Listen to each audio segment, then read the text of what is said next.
Accu-Stats Video Productions presents from the Roseland Ballroom in New York City the U.S. Open Straight Pool Championships. Along with José Garcia, I'm Bill Incardona José. This match coming up, there's a lot of controversy surrounding both of these players, particularly in Mike Sigel. And if you remember, less than 12 hours ago, Mike Sigel made his return to the green felt, if you will, his debut, because he's been gone for about 7 years. Well, yesterday's performance left a bad taste in Mike's mouth, due to his inability to perform. What he needs today is he needs to cleanse that palate with a win against Nick Varner, and that's not going to be easy because Nick has as much determination as Mike, especially today. Yeah, Mike was a little erratic yesterday, and he got himself in some trouble, and it showed in his play. And Nick lost a tough match earlier, so they both have something to prove. That's for sure. And these two players certainly aren't strangers to one another. They've played one another many times. Nick won the lag, and by the looks of Mike's lag, I think he still has a little bit of jitters. Yeah, he seems a little tight, even though he's smiling and joking around with the crowd. Yeah, and by the way, they're very, very good friends, but on the table, not so close. Yeah, they're fierce enemies on the table. And I'd like to once again congratulate you and commend you on your fine performance yesterday in your match. You really was the true technician out there, massaging the balls, as Dallas West put it. You just massaged the balls. and that's exactly what you did. I really enjoy watching you play. Thank you very much, Billy.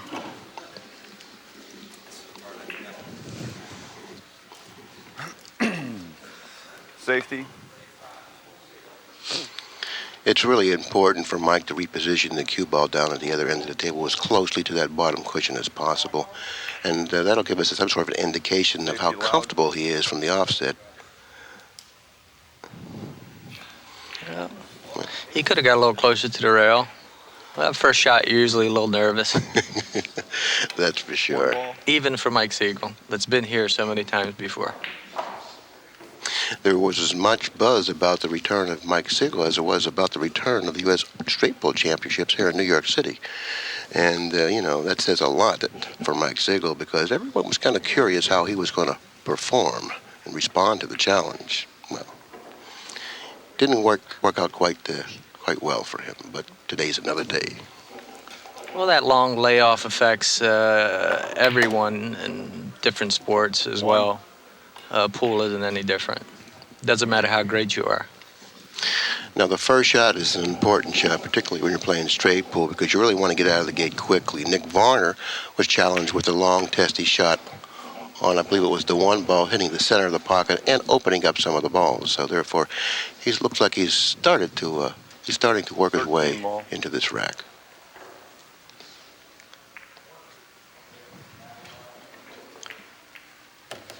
Two. He got a bad roll there. Yeah, the 7 ball came in between the 5-11 combination, and he didn't even have a shot on the 7 or the combination. Now he looks like he's going to have to play some sort of a safety. I thought he was going to hit a little softer and then shoot the 14 on the side.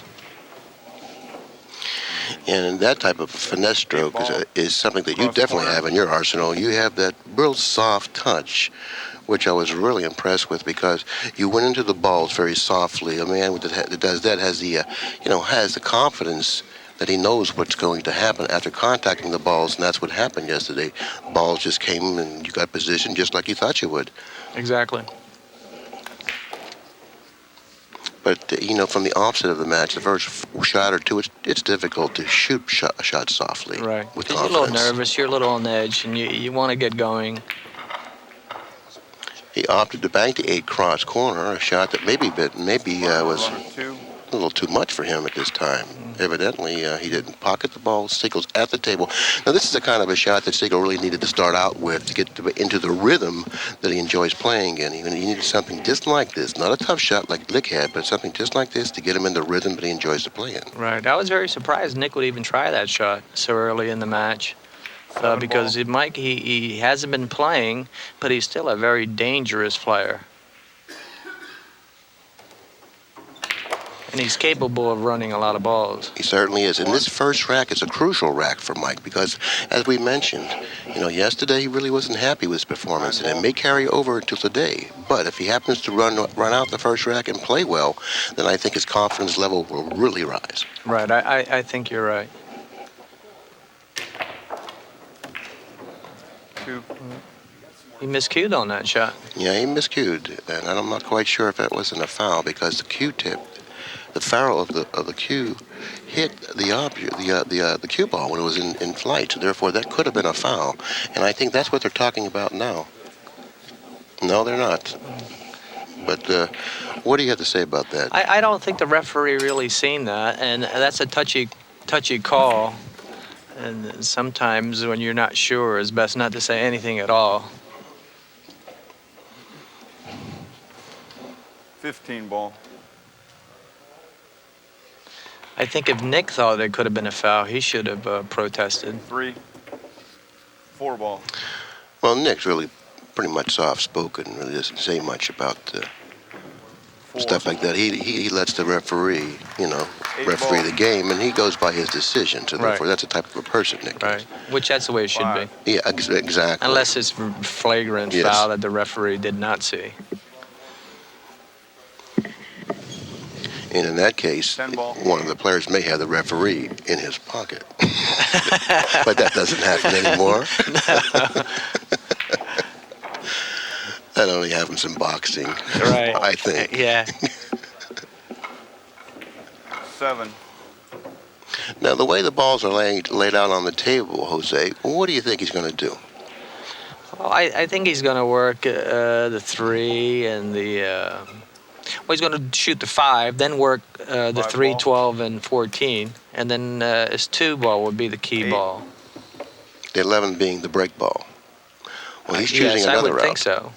Well, he's choosing another route, and that's what's so interesting about 11 straight pull. ball. There's so many different routes and patterns are out there available, Right. and it depends on one player's 9. preference opposed to the other player's preference. Well, the reason why I left the 11 ball is because he's a left-handed player, and that suits his left-handed stroke. The side of the table that The the side 11 of- was on was a better side for him to For open him. up the balls from. Exactly. Where for me, I would keep the 3 ball since I'm a 14 right-handed ball. player. But it looks like he's going to keep the 3.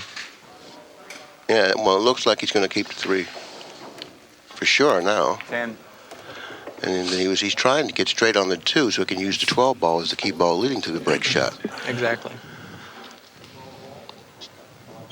I don't think he's real comfortable right now with his ball 2 ball. selection.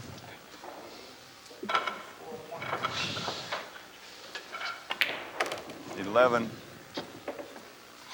Well, he's repositioned the cue ball pretty much ideally for position for the break ball here. 12 ball.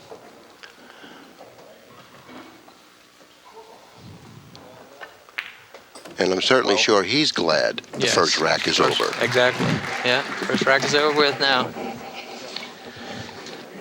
Yeah, everyone in attendance here yesterday was really curious to see how well he was going to perform, and there was a lot of extra pressure on Mike for that very reason. Now, he went to France, I think, about a year or 2 ago to play in a tournament over there, which he won, and since he won that tournament, I guess you would think that he would think that, hey, I can win tournaments, I can still play, which he can. But there's a lot more pressure here in our country than there was in France. So the Right. pressure out there was totally different than the pressure he experienced here last night. And Right. it really, you could tell it by the way he played. Right. And the competition here is really strong. I mean, there's a lot of great players today, and there's a lot of great straight pool players playing in this tournament. Nicely struck Yes, ball. he hit those very nice. 13. And that's the way I like to break open the balls. Unlike yourself, you like to, massage the balls. But I like to break them open like that because I really don't have the knowledge that you possess to go around and massage the balls and pick off balls, open up packs, open up clusters, if you will. And when I break the balls playing straight ball, I like to just hammer them. And I know that's not right, but it's a fair trade-off for me. A lot of it depends on the conditions too, because 14. I don't like hammering the balls too much, but sometimes the conditions make you hit them a little 14 harder ball. than normal. These conditions 15. here, though, are perfect for hitting them softly because the balls open up so well. They sure do. And particularly if you know the right ball to hit to open them up, Exactly. 13 ball. which you're quite adept at, by the way. 15. Okay, now he has to be careful here. I guess he wanted to clip the side of the one, possibly, 8 ball. but he wasn't able to do that. The one is positioned in a pretty awkward position on the table. I guess he wanted to hit it slightly and move it from that position. 16. Well, the 11 and 1 are lined 15 up for a combination. So once he shoots the 15, he's pretty well lined up for the combination with the 1. It's not that difficult of a situation. He doesn't want to bump this 2 into any trouble either. I think that's what he's thinking of. 17. It's exactly what he was thinking of. He did reposition the cue ball in line for that combination that you were talking about. And notice how he always shakes his head like he's disappointed with something. And that's the way he's always ball. been. Right. And meantime, he turns around and runs 100 and out on you shaking his head. Yeah. Sitting in the chair, you kind of hope that there's something wrong, but 18. there isn't. Obviously, the 2 passes the 9 into the lower left-hand corner pocket. 19. Do you think he's going to use the 9 as the break ball? Yes, I do. I think he's 11 going to ball. use the 9. And then he's going to have to deal with the 20. 12, and he's going to have to deal with it fairly soon, wouldn't you think? Yes, I would think so. Now, the 12, if there's a 7 problem ball. ball on the table, I think it's the 12 because the 9 blocks the pocket for the 21. 12, and he doesn't have that many pockets to shoot the 12 into. No, he's probably going to shoot it in this corner here. 5 ball. This shot here, we'll be able to tell what he's going to do with that 12. 22. Table is still pretty slick.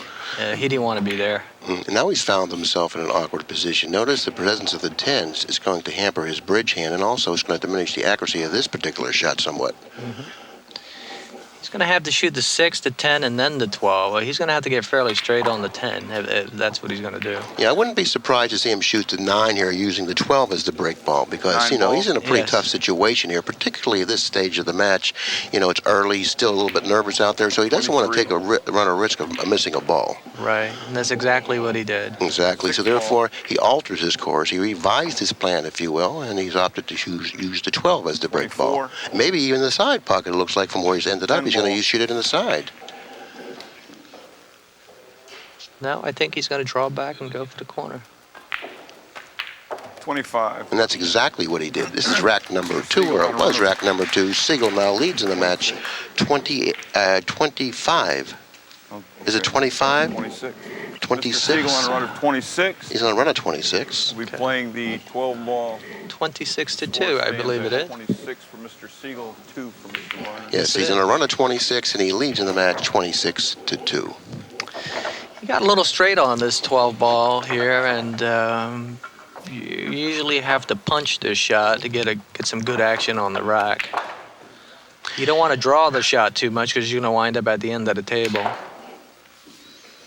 So the type of stroke that he should employ on this particular shot is to punch it over. Kind of like a dead type stroke where the cue ball doesn't have much action. Does he want to hit the top side of the 1? The top side of the 2, you mean? Yeah, 2, excuse me, the 2? Yes, he does. Sometimes you skid right off to the side pockets. He's hitting center ball. And that's exactly how he executed Yeah. that shot. See, the cue ball didn't have much action on that. No, but it didn't need much action. Right. And it was...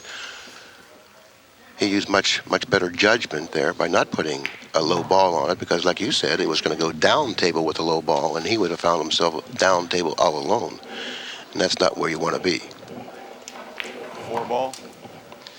Even though he's a little rusty, but he has all the knowledge. He hasn't forgotten that. He knows what he has to do with certain shots. And there's a good possibility that he may fall in stroke in this match. And right now, he's just starting to get comfortable. And there's going to be a certain point where his confidence is going to turn into a lot of confidence.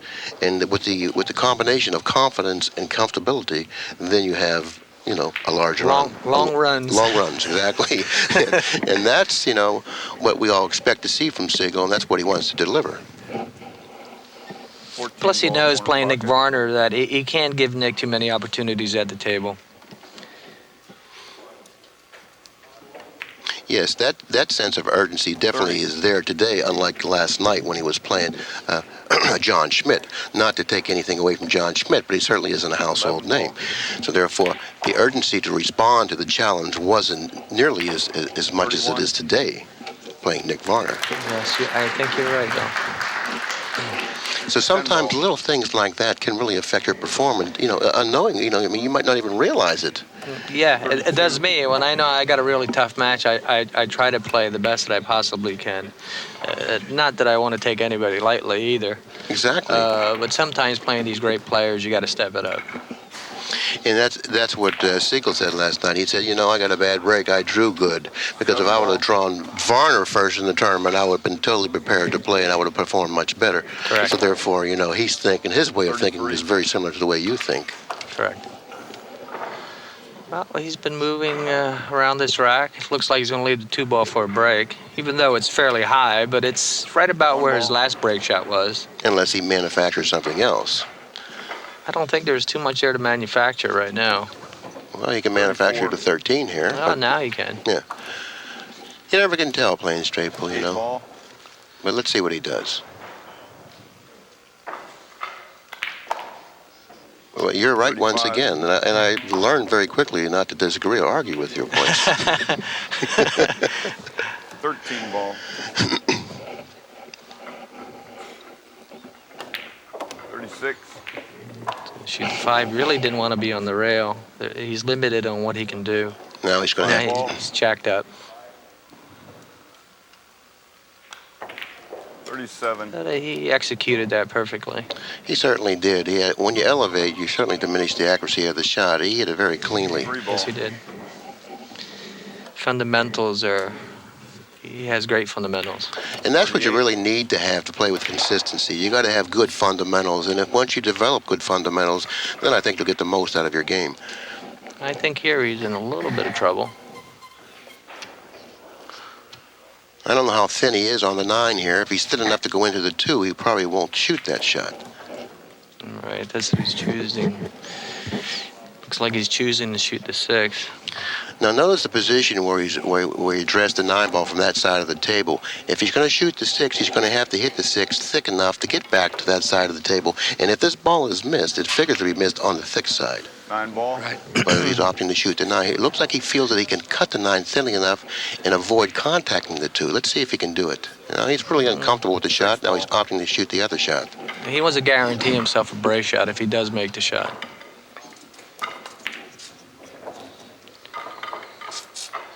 Oh, very nicely. He even had himself a nice angle. Very nicely executed 9 ball. shot. Now this particular shot doesn't play natural either. He can go 2 ways here. He can go around the 2 to the left side of the 2, the way we view the monitor, or he can go with a high ball. I don't think the angle really suggests that he should go with a high ball. This is a much easier shot. Plays much more natural 40. for him. Right. Yeah, he did the right thing. Sigel on a run of That's the 40, way I would have playing played that 2 ball. shot. And you would have played that shot for several reasons, I do believe. One is that your make percentage on that particular shot, shooting it in that fashion, goes way up, opposed to following the ball. When you follow the ball, you lose a little bit of accuracy. You know what? You're exactly correct. No, they said I think when you follow any shot, you're seeing 2 halves of the cue ball. When you're drawing a shot, you see the whole cue ball. Yeah, you certainly do. And that's one of the reasons why you increase the accuracy of the shot, because you just have much better control of it, and it's a much cleaner, more accurate hit. So Mike seems to be settling down into a nice rhythm.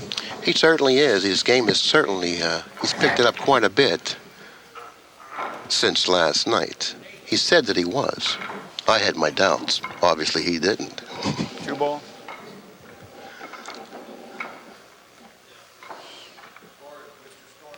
This rack here should really open up well. 41. He hit him softly, and they broke up fairly decently. He has a shot on the 9. Now he's taking a look at the 3-6 combination, because what you really need to do, like you do so well, is, you just take a look at the rack all the time, making sure if there is a ball available in the rack, you don't pass it up. Right. Sometimes you need some help. But unfortunately, we don't have coaches out there. That's true. So we have to take it all on ourselves. This 45-second shot clock doesn't give you a whole lot of time to be looking around.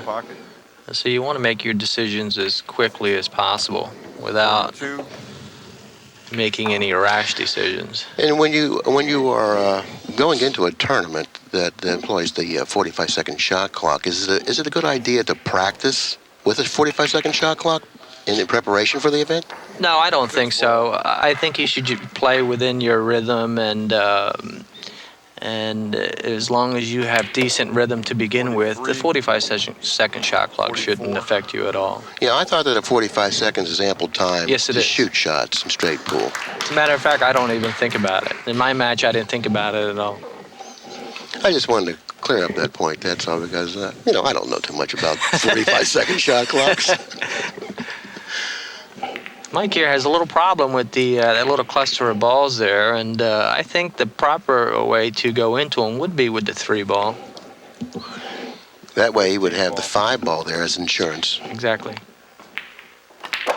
And that's what he's chosen to do. It's better to work the trouble while there's some balls left on the table than wait until the end.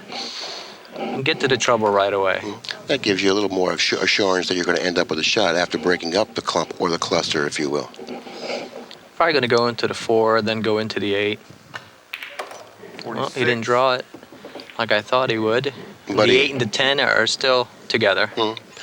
But both the 8 and the 10 can be pocketed at the other end of the table, so therefore, if that's any consolation, I'm certainly sure he knows that's available.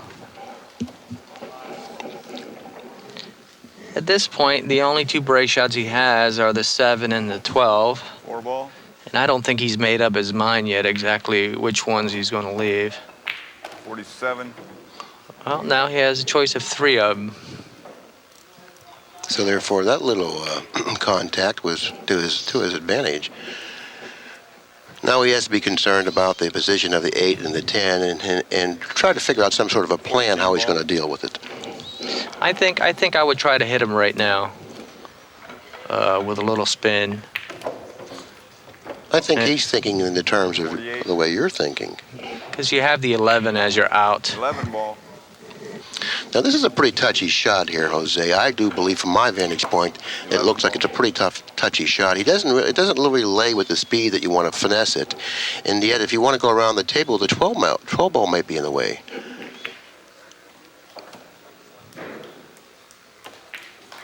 He hit it very nicely. He certainly did. 49. He hit it soft enough where the English was able to take and stopped him from getting too close to that corner pocket. Yeah, and that type of a shot is really much more difficult than what it seems to appear. It appears to be quite simple, but it's certainly not. Mr. Sigel is on a run of 50. That was a nice shot there. Yeah, I really like the way he's playing right now. He seems really comfortable, much more comfortable than he was last night. 8-ball. He's going to shoot the 5 next, and he's going to nudge the 13. 51.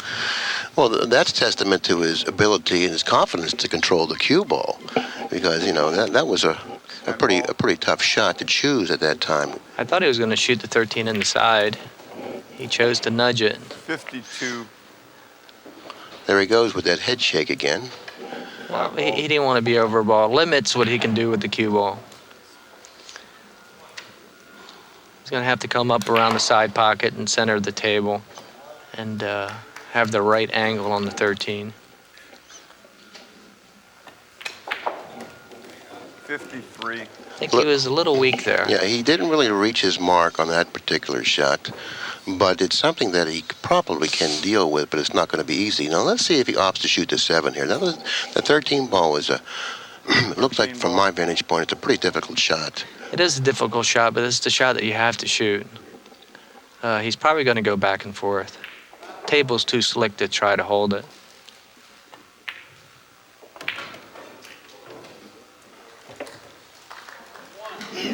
He got just enough. 54. He's got enough of an angle there? He's got a very little angle, but he's got enough where he can force the cue ball into the rack and bust out a couple of balls. But there's two ways of doing this. You can either punch it forward and knock the end ball down and have a break shot from behind, or you can draw it back and go 3 rails. And if you were the player at the table now, how would you shoot this shot? I would draw it back and go and make contact and then draw the cue ball 3 rails, going to that side rail, the back rail, and then this rail again. Well, he's going to have a pretty powerful stroke and hit it pure to do that. Well, the table is quick enough. It's a new cloth. Simonis cloth is very fast. 7 ball. But I like what you said about shooting the 13 ball. It's a tough shot, but it's a shot he has to shoot.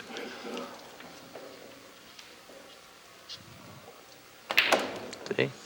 He chose to go that way, and what almost happened is what usually happens when you do that. So with the shot he opted to shoot, you run the risk of scratching. Exactly. And obviously that was on his mind prior to shooting Yes. that shot. That's why he hit it with the speed that he hit it with. Right. And now he has a break shot to go in from behind, which this is the setup that usually you end up with that. And that's exactly the way you described it prior to him shooting the shot. Yes. That was one of your 2 options. Right. And you described it perfectly. Now this shot, he really has to stay down because it's really essential for him to hit this ball cleanly. 56. He hit it very clean. Yeah, clearly Very he clean. did. He had some movement on the cue ball because it struck and then it went right through again.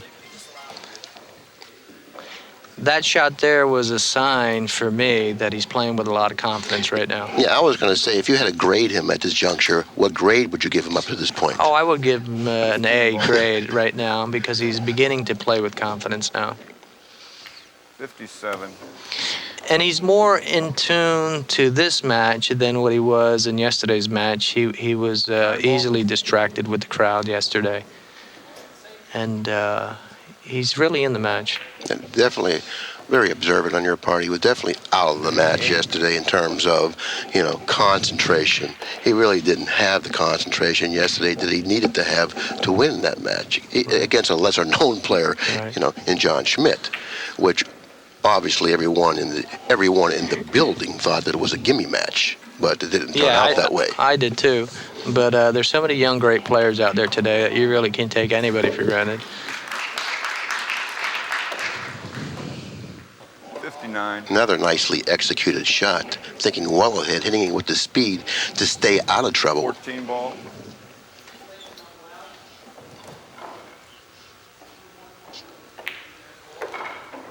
$60. He's beginning to nudge balls. Usually when you start going into balls, you're feeling pretty good. That's for sure. He didn't get where he wanted to get, though, so he has a couple of out shots. Obviously realizing that prior to shooting the shot. Yes, he did. 61. You don't take chances like that unless you have one.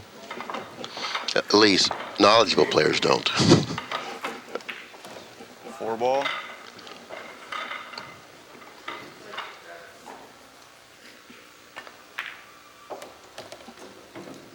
Now, once again, cue ball 62. slightly getting away from him. Table is very slick still, 3 ball. and Mike definitely has a great stroke, and sometimes it can get away from you a little bit. Yeah, he isn't playing with the pencil like you and I are up here. It's more difficult when you have the cue. 63. Of course, we haven't done much drawing anyways up to this point, have we? No, not at all. Okay, he's playing well. 64. There hasn't been many situations where we have to do any drawing. 10 ball.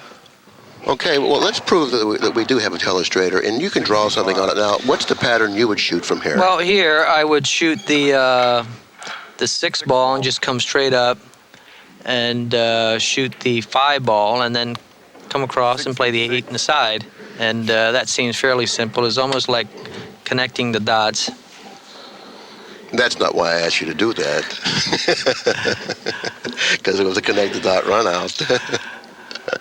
But he's got himself a little funny angle here where he's straight. He would have liked to have been able to go to the rail.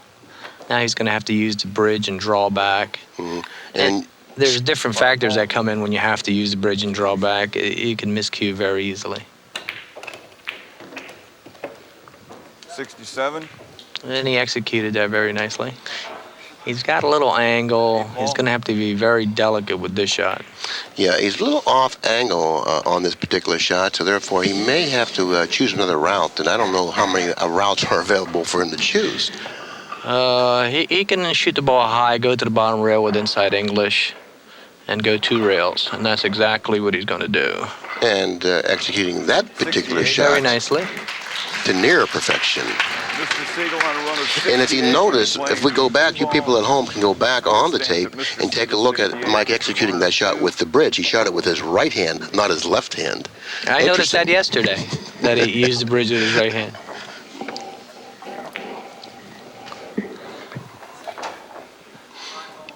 I've only had the pleasure of playing Mike once. We never played straight ball. We played 9-ball in the last call for 9-ball in Resorts International. That's right. I remember the tournament. Yeah, he beat me 9-5. It was a television match. As he beat everyone else. Right. He ended up winning the tournament. Yes. Nick Varner actually finished second, and I finished third. In that tournament, the structure of the prize money was totally top heavy, wasn't it? 40,000 for first, 13,000 for second, and 4,600 for third. That's what you got, 4,600? 4,600. Congratulations. 356 players.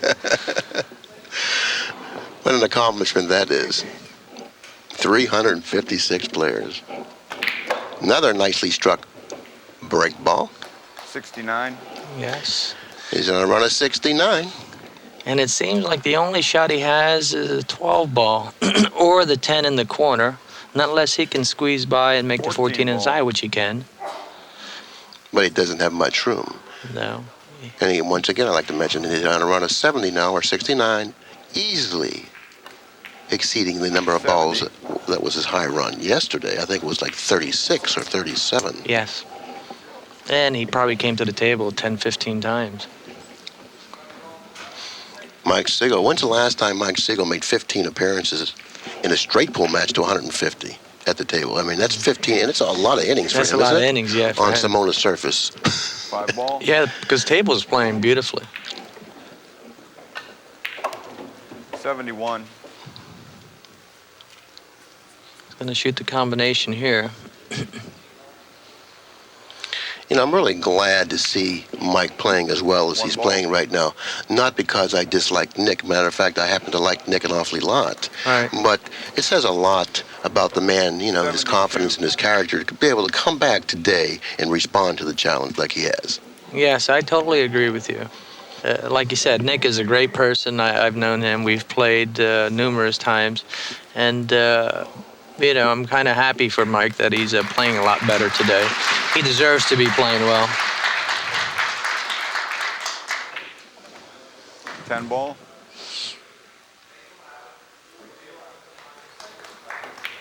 I think if he hadn't played as well as he's playing now, he might not come back to any other tournament. Yeah, well, that's true. 15 Unfortunately ball. for Mike, he didn't enter yesterday's match with the mindset he did in today's match. Had he done that, he probably wouldn't have been playing Nick today.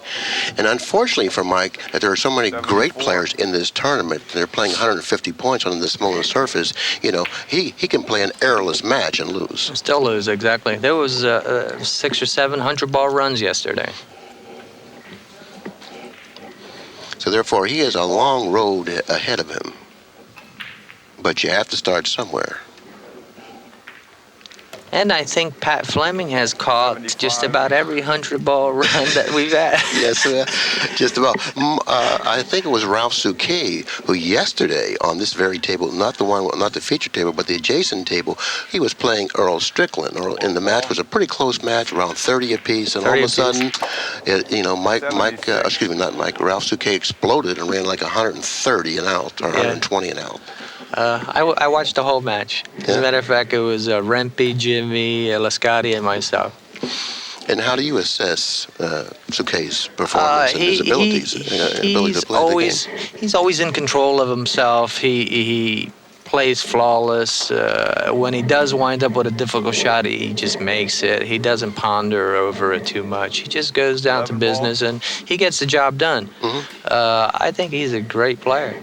Another one of those guys, huh? Another one of those guys, yeah. 77. 77.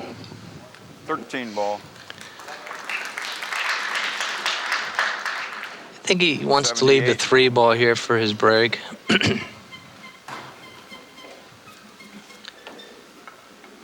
He doesn't particularly care for the angle he's left himself with on the 4. It looks like it's a little clumsy. He would like to draw the ball back away from the 7 and 6, and the angle that he has offered to him now doesn't suggest that he's going to be able to do that. Right. He wanted to get a little straighter on that 4 so he could come back and shoot the 7 or the 6. And the cue ball is going to go to the right a little bit, and I don't think he likes that too much. So he's going to have to cheat the pocket. He's going to have to pocket the 4 on the right side of the pocket. He really doesn't. Bathroom break. He really doesn't know what he wants to do here. He was very aware of the 45-second shot clock, and he opted to take a timeout so he wouldn't be hit with a penalty. Taking a timeout. So right now we are on a timeout. It's probably not going to be a lengthy one, but nevertheless, it's still a timeout.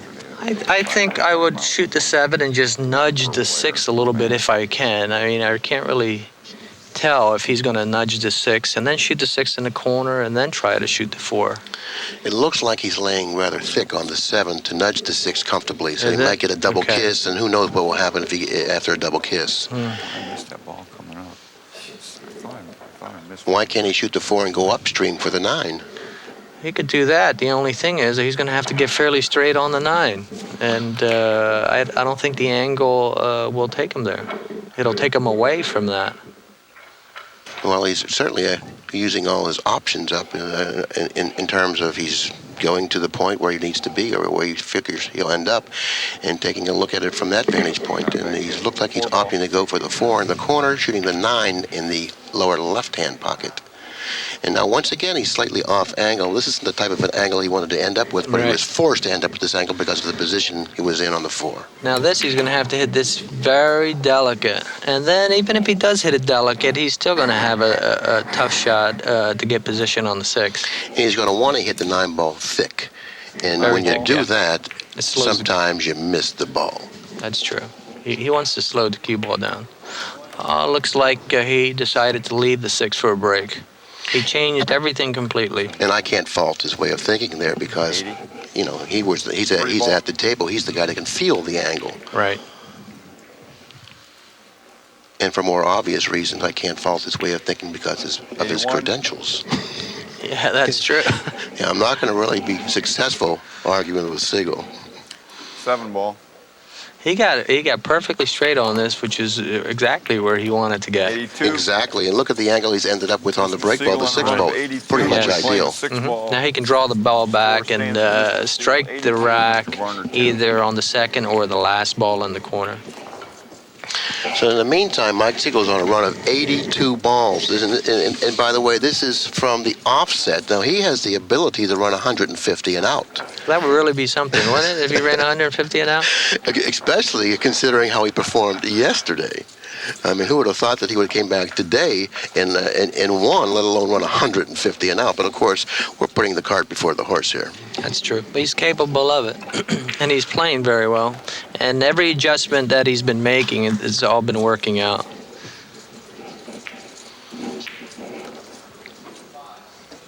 Now, once again, how is this break shot supposed to be executed? Well, this break shot here, you would shoot it with a little low right and strike the 8 or the 12. And you don't want to hit it too hard because then you'll bounce to the rail and bounce back into the rack. But he hit it, executed it very nicely. That's a very noteworthy point you brought up there. You don't want to hit it too hard to where you go off the side cushion and go back into the pack, and now you find yourself stuck in the pack like I often do playing straight pool. Corner pocket. But you see, it struck the rail and it started going back that way, but he hit it with the right speed. Exactly. 84. And now he's on a run of 84, and the balls are kind of open, and I'm sure he'll be able to deal with them and come up with some sort of a break shot off of the balls that are open. Well, the 9-5 looks like it's pretty straight, and he may be able to go into the rack with that, and that's what he's looking at. And by the expression on his face after looking at it, yeah, I think he's kind of content with 2 it. ball. 85. Well, looks like he's going to go into it with the 11. On this 11 break ball. shot here, you want to go into on the 10 side and not the 14, which he went into it with the 14. 86. He called that 14 solid. He That's certainly why did. things worked out so well for him. Right, if he glanced off the 14, Yes. then a problem could have developed from that. He could have developed a problem from that if he would have glanced off the 14, sending the cue ball awry somewhere, and who knows where it ended up. Right. 1 ball.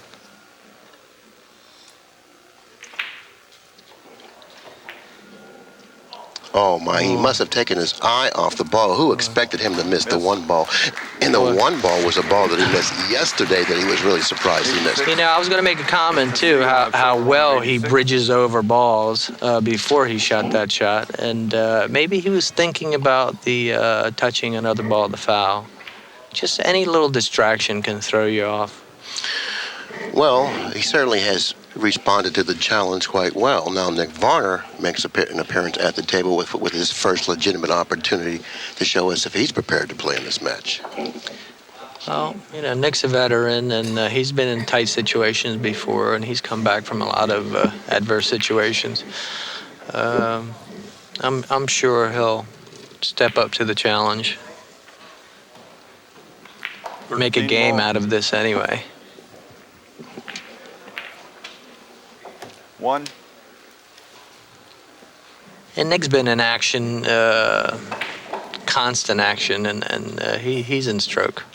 And the mindset of the upper echelon player is one that, hey, they don't even pay attention to the score when they're at the table. At least they shouldn't. And we're talking about the upper echelon players like yourself, Nick Varner, Mike Sigel.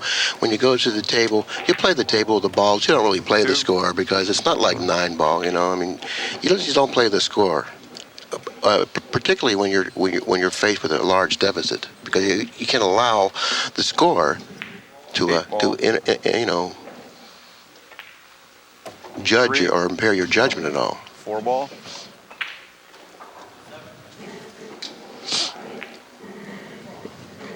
Nick nudges balls very well. He just nudged 2 shots there to open up his selection.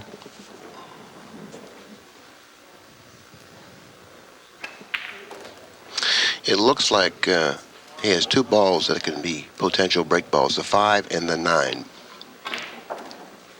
Yes. I believe he's going to leave the 9. 1 ball. 5.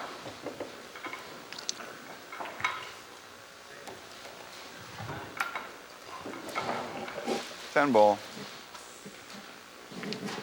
He's got to shoot the 14 in this corner, in the corner pocket where he's just made the 10. And then that's going to open up a pocket for the 15.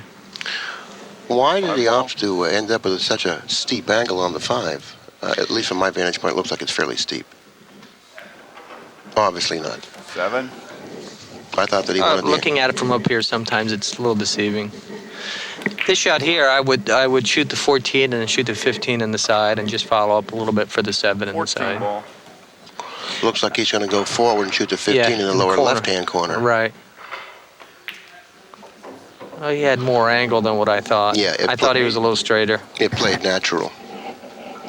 He didn't have to force anything, and from our vantage point, sometimes we really can't see the angle that he has. We're forcing shots up here, and he's shooting them natural. Right. 15 ball. And it's always advisable to shoot the shot naturally if it lays that way. So therefore, he has to. You know.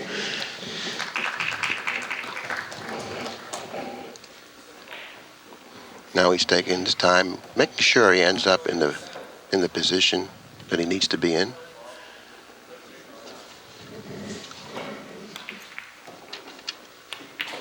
Mr. Varner on a run of 10 will be playing In a very nice position. He's about 2 feet away from the break ball. Sigel 86, Mr. Varner 12.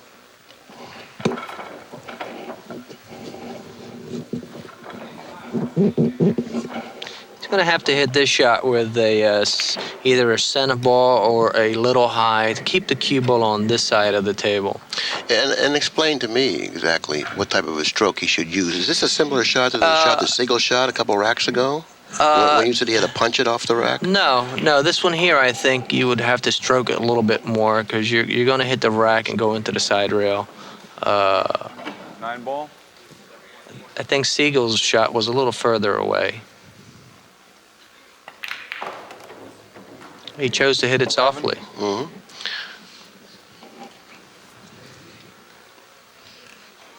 Well, it looks like that by hitting it softly, he was able to hit the contact ball, thicker than he would have if he would have hit it hard. He would have then glanced off of it. Right, and he also got a good break out of it because he has a good shot to start off with. 12 ball.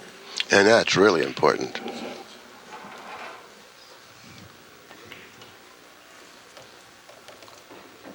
I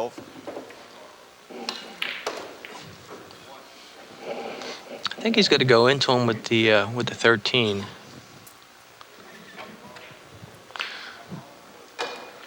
There's another route that I see that's accessible, but I don't know from the angle that he's left himself in now, and that is to shoot the 13, playing position for the 5 in the upper corner, then using the 6 as a break ball. But of course, 13. But of course, that's not available because of the angle that he had on the 1, or whatever that ball was. If he does break up with the 13, he's got to make sure that he goes into the 14 or the 2. He cannot touch the 6 because the 6 is going to be his out shot. Exactly. If he gets stuck. Mm-hmm. So he's got to make sure he stays away from the 6 far enough to not to disturb it. And that's exactly what he did. And Walu, the 6 ball is the only shot he has. He has the 2 and the 4, but the 6 ball is for certain, the easiest of the 3. Right. And that was the shot that he figured to end up with a high percentage at the time, shooting that particular shot, the 13, in the fashion that he did. Correct. When you go into a situation like that, you got to try to have an out shot, unless there's no shot there. And in some situations, there isn't an out shot. You're just hoping for a little bit of luck. That's exactly right. But there are times when you need luck on your side. Or let me put it another way. You don't need bad luck against you. Correct.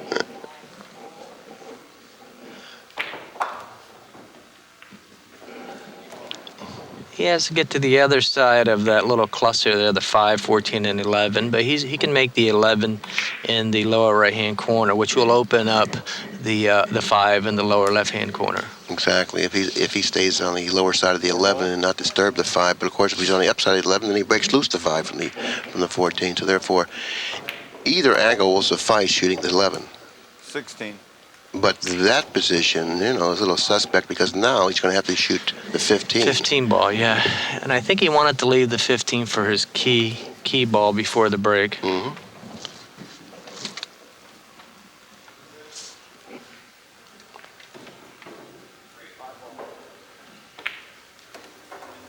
He really doesn't want to shoot it, but he's going to have to shoot it. 15 ball. He's 60, 70 balls behind, and he's trying to get his own rhythm, and sometimes you're going to have to change your mind. And he really had an awkward angle on the 15. Notice what he had to do with the cue ball. Yeah, he went into the 3, took a chance, and it didn't work out too bad. No, definitely would have accepted the results that he has now prior to shooting the shot, so therefore that's... This shot here, I think I would shoot the 7 in the corner and go over and take care of this 11 because he's got the perfect angle to get there. It lays natural. He doesn't have to force anything, so why not? And just like Jose described the shot, the way he would execute it, Varner executed the shot perfectly. I think here he'll probably follow through, nudge the 14 out, or draw back and nudge the 5 out. Either one, he has 2 choices here. And he chose to draw back and nudge the 5. He's obviously going to save the 2 ball, but what will his key ball be? I think the key ball is going to be the 8, I believe. 14 ball. The 10 would be the leading into the 8. So he should go 14, 3, 5, 8, 10. No, excuse me, Yes. 14, 3, no, 14, 3, 5, 10, 8. That was going another route. The 3 ball's the problem ball. 20. Now he's choosing another route, which surprised me because the 10 was a good lead ball to the 8. The 10 was a great lead ball to the 8, and you had a natural angle to move over on the 2. Ball. And he could have played the 10 in either corner. Correct.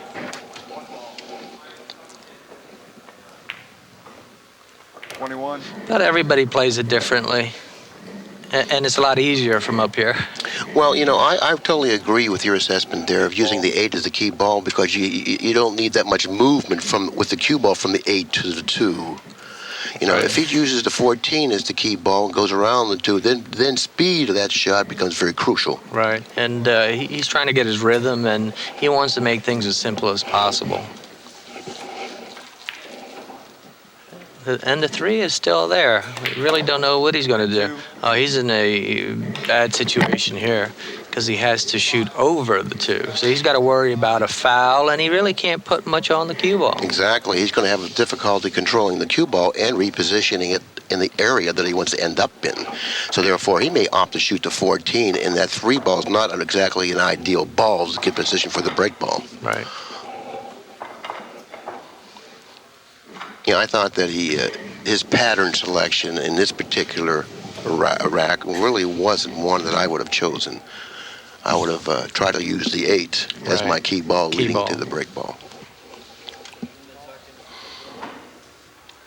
He's going to have to come, I think he was looking to come center of the table 14 ball. on the cue ball so he can draw it back. Now, he wants to leave himself an angle, but not too steep of an angle to where he can't get back. Right. This angle here, he's going to have to stroke this really nice, give it a real soft stroke where it gives him a little time for the English to take. And that's what, excuse me, I'm sorry. If he hits it just a little bit hard, he's not going to get there. And that's the reason why the 3 ball should have been a ball that should have been eliminated a little earlier in the rack, because you really don't want this kind of a angle. No. Leading up to the break. He knows it, so he's going to shoot the 2 and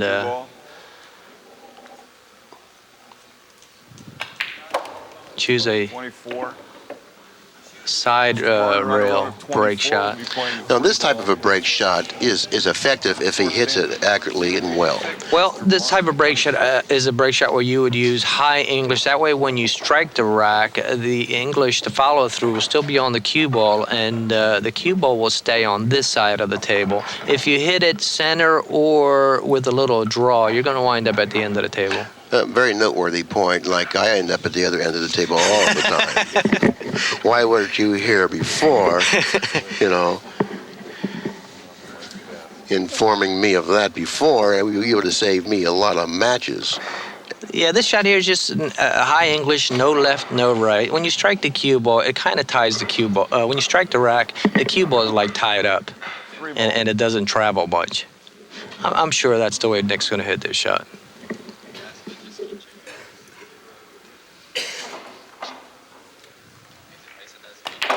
And that's exactly the way he hit it.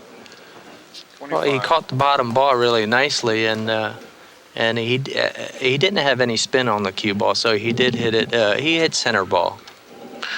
Well, maybe he had to cut the ball a little thinner than when we thought that he had to cut it. 5 ball.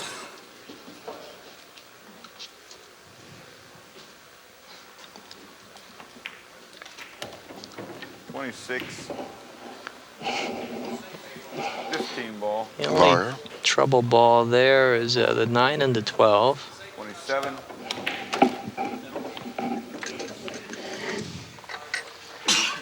Salud.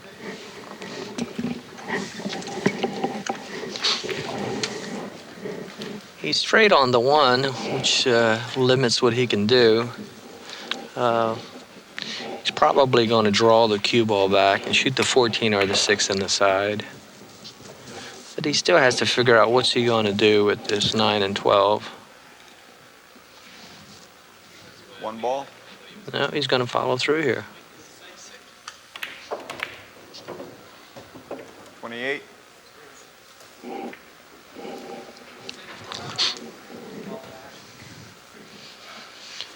He can shoot the 14 and then nudge the 12 with the 8. If he has the angle to If he stick. has the right angle to stick or to slide off up table a little bit. It looks like he may not have that angle because he's opting to shoot the 6. 6 ball. Because that certainly would have remedied that problem immediately. And I'm certainly sure he was aware of that and he wanted to do that. But from the angle that he was left with on the 14, it really didn't suffice. So therefore, he opted to go a different route. Now, what's wrong with the 14-8 combination? That may Right, be he about does have the combination. He doesn't want to wait too long to make that move and break those balls up because he's going to run out of shots to break them up with. And he really would be ill-advised to go into them now, wouldn't it? Oh, yes, not now. 30. Now, he's looking for that angle off the 14 again, Right. but once again, he hasn't arrived. I think he has it now, though. I think he has more of an angle this time than what he had the last time.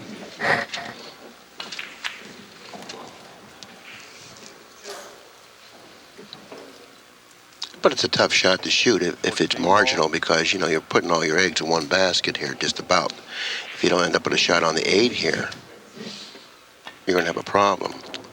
He didn't like that. He didn't want to stop it like that. No, he's landed too high on the 8, and it looks like that he can't contact the 12 after pocketing the 8, so he's going to have to choose another route to deal with that problem with the 9 and 12.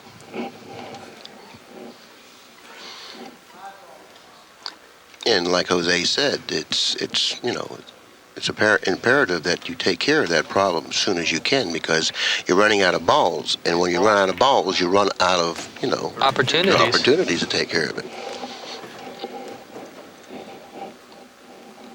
He's going to have to hit him with the 10. 13 ball. And he's going to try to get the right angle off the 4. 33. Unless he uses the 10 now to break him with. And it looks like he does have the angle on this particular shot to go into the 12. Or the... and how would you try to break these open? I would want to hit just one of those balls, which would be the 12 ball. I would just try to nudge the 12. If I slide off, I have the 4 in the corner. But is there a possibility that he could slide off the 12 and scratch? Oh, there is. There is a possibility. 34. Well, fortunately, the 12 ball came back up table, offering him a fairly nice shot in the upper right-hand corner. Right. He realized that he would run the risk of coming up dry off of that breakout, ending up on the bottom cushion. Right. He caught it full, and actually, he was a little fortunate there. And he does have a break ball in the 2. 12 ball.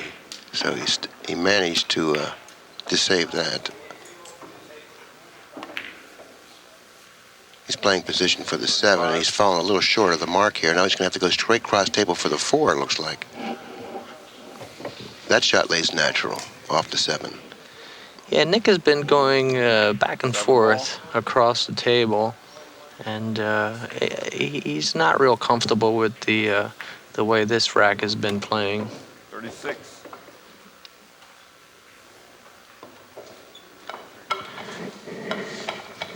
Very tough rack to get through.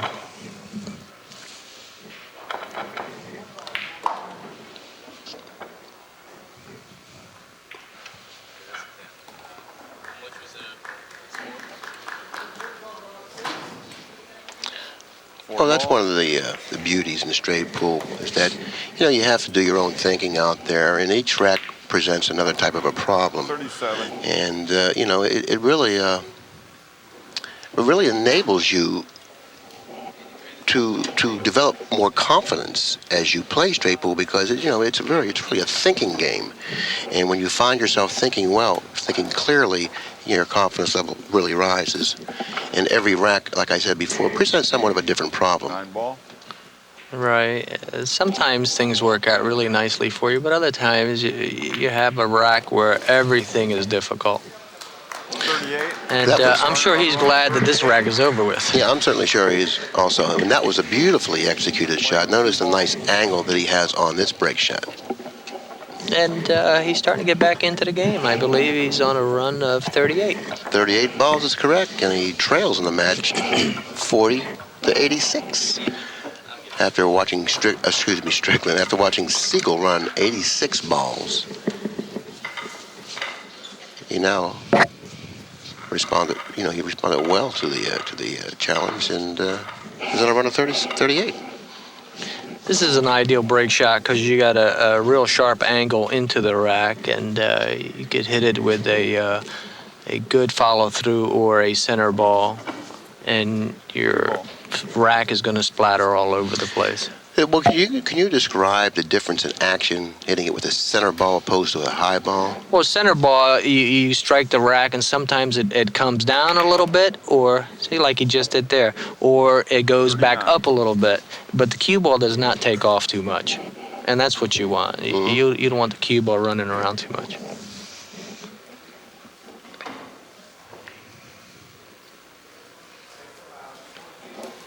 And he broke him up. He's got a great shot on the one, but after the one, he has numerous shots.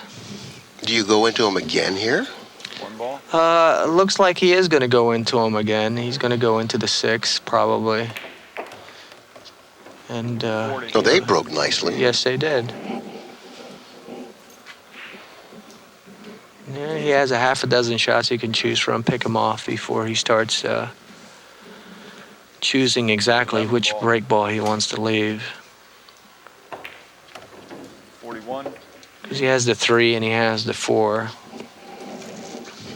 The 3 is a little lower in the rack than the 4 is, but it's not on his side of the table, being a right-handed player. Yes, once again, you've alluded to that.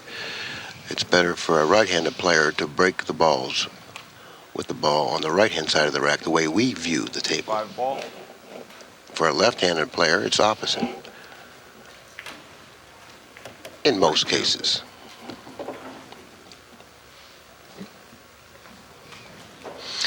And this was the fear that Mike Sigel had going into this match and all the other matches that he was going to go into if he wins this match, is that he could play a near flawless match and still lose, because of the ability and the skills of most of the players in this tournament. They can run 150 and up. Yeah, they're all great players. And when you're on the loser side, you're really hanging by a thread, and not much you can do. That's right. Yeah, it's one place you don't want to be, but sometimes it works out that way. 44.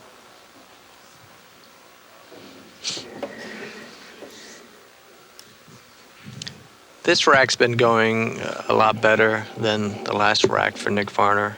12 ball. He's starting to feel a little bit more comfortable. He's playing a little quicker. Yeah, and plus he really doesn't have any congestion out there to deal with, so that always helps. Yes, he's more at ease, and you can tell. 10 ball.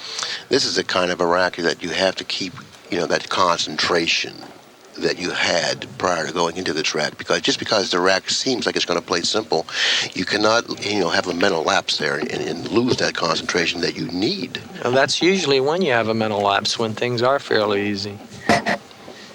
A lot of us take things for granted, and when we start doing that, that's when they start biting us and causing problems. And the more experienced player, well aware of that. That's why they have that, if you will, that killer attitude, because even though it may seem quite simple, they're determined to make sure that they don't make any mistakes, and then they develop that killer attitude. Correct. 47. Well, looks like he's going to leave the 4.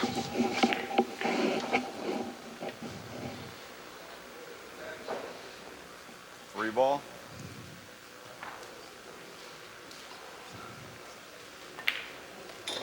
48. 13 ball.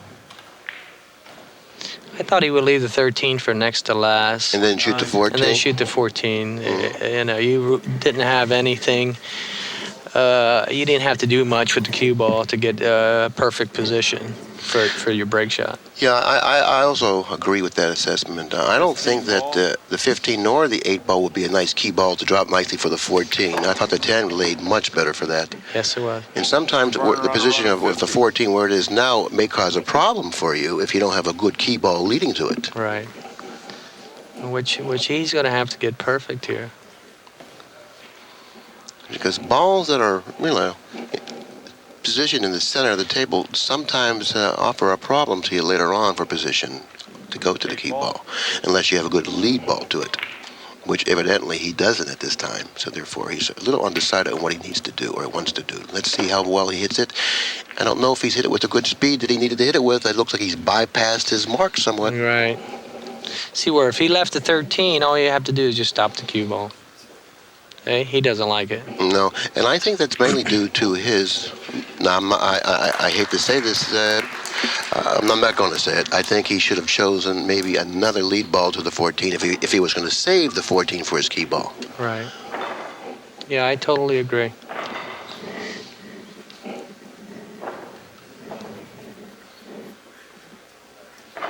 He's going to draw to the bottom rail. He's going to go into the rack. Nicely executed shot. Yes. From the position that he was in, I thought he did extremely well. Mr. Varner on a run of 52 will be playing the 4 It's ball. running 52 now. Sigel hit him with an 86. Varner striking back with it now on a run of 52.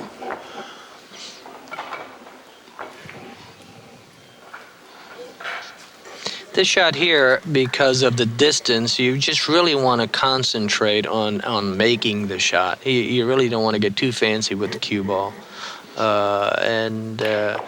You kind of want to just get a little lucky and hope that you get a decent break, that you don't get an unlucky roll. But you basically want to concentrate on making the ball. Yeah, normally when you have a break ball, you're close enough to the break ball to concentrate on two things, both Right. the accuracy and where you want to hit the stack. But when you have distance offered to you, you really need to concentrate mainly on the accuracy of the hit. Correct.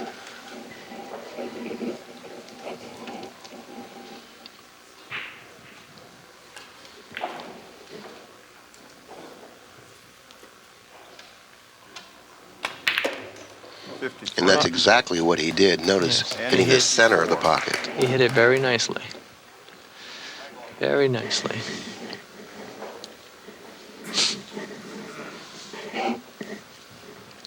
He has a shot on the 10s, the only shot that he has.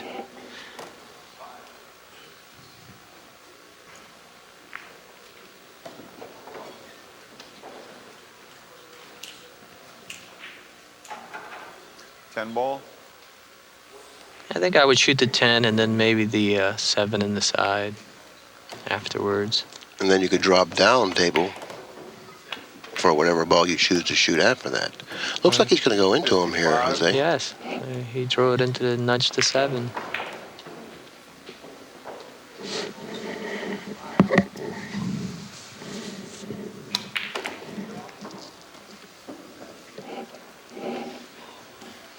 If he goes into him, he has an out with the 7 just in case he does get stuck on the side of the rack there.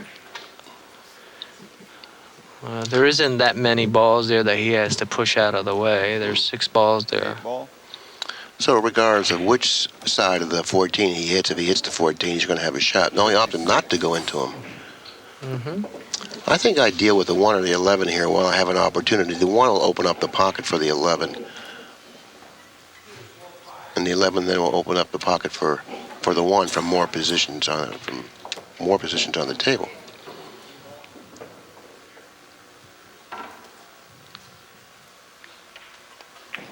Ball.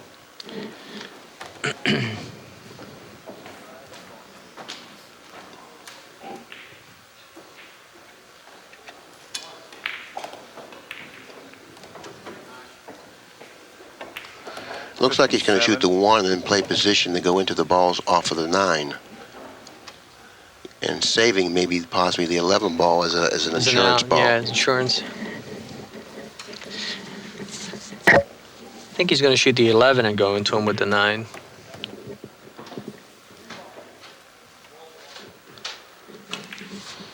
The 11 actually is a better lead ball to get the angle that he needs to get on the 9. Mm-hmm. But of course, the 1 ball isn't as good as a ball as an insurance ball as the 11 was. Right. So therefore, it wasn't worth the trade-off. Right. We'll soon find out. We'll see, yeah. Because if he slides off the rack, he's going to end up on this other rail here. And he has a shot on the 3, and 13 is in front of the pocket in the corner, so he was fortunate. He might be tempted to shoot the 13 because the 3 ball is a fairly decent break ball. Yes, it is. So therefore, situations like the one he's confronted with here sometimes forces you to shoot the 13 because the only bad part about shooting that 13 is fairly straight. Mm-hmm. Yeah, there's problems with the 13. Right. But these are all things you have to factor in and then make your decision. 60. I think he was trying to nudge that 6. He just missed it. 'Cause he has a problem there. He's going to go into him now. 61. No, he didn't. Well, I'm certainly sure he didn't want to do that. It looks like the 6 may be available from where he is now. He's taking a look at it now. Perhaps he should have glanced at it a little earlier. Yes. He can go into the 6 with the 12. But I don't see too many break shot opportunities there. How about the 15 on the side, but with the 12 being the lead ball? But of course, what's he going to do now? Yeah, that would be it. So he may have lost his market on that pattern because of where he ended up now. So, like you said, he might go into him now, but he'd like to hit the top side of the 6. Yes, definitely not the bottom side of it. But it's a tough shot to control. And he's not even going to go into him. Evidently, he feels comfortable that he can pocket the 6 without too much of a problem. I think Nicky, on a couple occasions, has waited a little bit too late to take care of a few troubled situations. 15 ball. Well, that certainly was surprising. The way he struck the 12, the shot that preceded that, it looked like the 6 would go. Right. And if it wouldn't go, almost surprised to see him hit the 12 in the fashion that he did. Mm-hmm. Now he's going to probably leave the 14 for a break. 6 ball. And that break ball is not going to be easy to get to. No, it's not, because he doesn't have a good lead ball to it. 64. Now, if he's going to shoot the 7 now, what angle would you try to leave yourself on the 13? Well, if you would have to go to the side rail and come all the way down, and that's pretty difficult. Or if you can put the cue ball on the side rail, you can go 3 rails and come down on this side. But I don't think he has the angle to do that. No, I think he's a little off angle to position the cue ball to the left of the 13. Yeah, he's going to go 1 rail down to this rail, and it's a very difficult shot, especially on slick cloth like this. Now, the speed of the shot is where the problem lies. Not so much the direction. It's quite natural, the direction he's going to be going in. The speed is where he's going to have a problem if he has one. So it's all cue ball speed here. I think he's going to have to get deep into this pocket. 66. I don't know if he's arrived at the spot where he needed to be. Yes, I don't think so. I think he's fallen a tad bit short, and the end ball is going to preclude him from pocketing the 14, so therefore he's going to have to opt to play some sort of a safety here. I think the way he played this, he had to get perfect. I think if he would have went a little deeper into the corner pocket here, he had more room for error. He would have ended up with a tough cut on the 14, but he would have had a shot. So going prior to shooting the shot, you have to shoot it with the mindset that you really have to be on the lower side of the 14 and making sure that you clear the rack. Exactly. I don't know if he's done that in the way that he's addressing this particular shot. Right now, from away from the table, it looks like it's pretty close. And now he's checking to see if the balls are racked accurately. 14 ball. Looks like he may have a shot. have a shot. He's not really sure. He's not really sure. Isn't that funny that the way the balls were racked right there, it's just a matter of maybe a millimeter or so. Yes. That if you do have a shot or you don't or have you a don't shot. have a shot, right? Safety. I guess he doesn't have a shot. No, he didn't. Safety allowed. Well, I'll tell you what, after trailing in this match 86 or 88, I believe it was to 2, he certainly responded well. Yes, he's back in the game, and I think Sigel is choosing to take a break, and Nick Varner is happy to take a break also. Okay, what we're going to do is we're going to take a break as well, and we'll be back. That sounds good to me.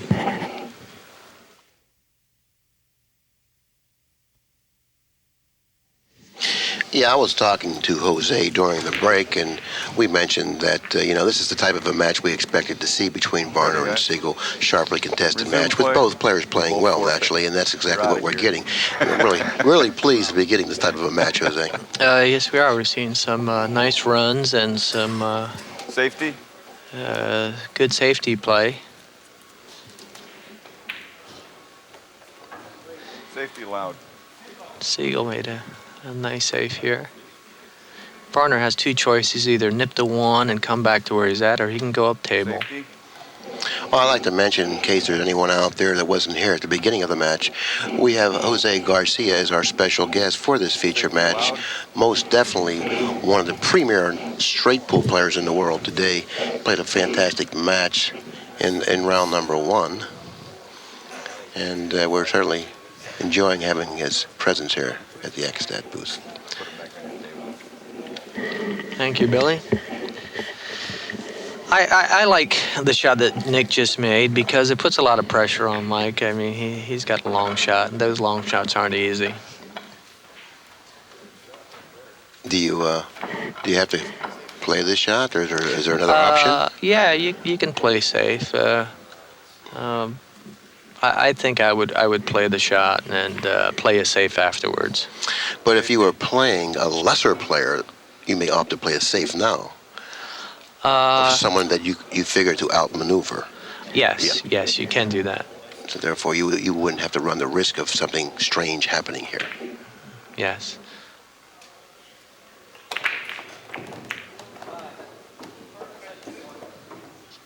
Very nice save.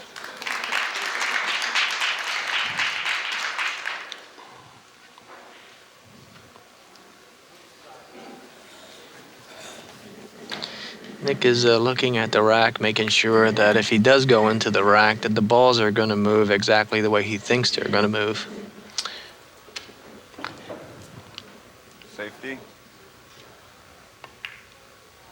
Yep, and I thought that was the easiest save to play around that situation. Now, what do you do here? Do you just reposition? Let's take a look at the telestrator. You just reposition the cue ball in this area here? Is that what you do? Yeah, I think that's what I would do because, you are leaving a shot on the 14, but that's such a difficult shot, and you're going to leave the cue ball on the rail, so there's not much that your opponent can do. And you're going to leave him an angle that he's really not going to be happy with. No, he's not going to like it at all. Safety allowed. He left the cue ball off the rail a little bit, which gives Nick a little bit more breathing room to spin the cue ball. But in his defense, the angle that he had going into the balls wasn't one that he could have hit the balls thickly, because if he would have done that, he would have opened up a couple more extra balls. Yes, and he really would have. couldn't afford to do that. Safety. Nick is probably going to nip to 12 and come back and leave the cue ball more or less where he's at now.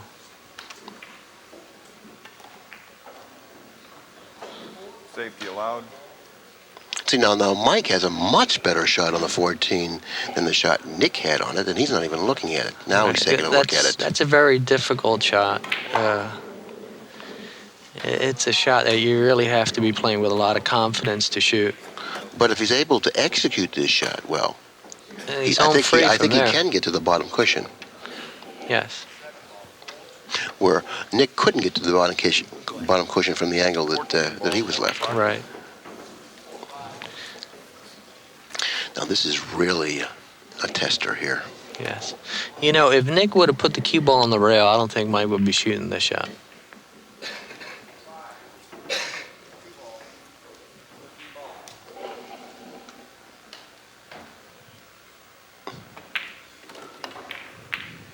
Look at Wow. that. Nice shot. One. That's another testament to his ability in pocketing balls. Great shot whew, maker. I mean, and he hit it cleanly. 5 ball.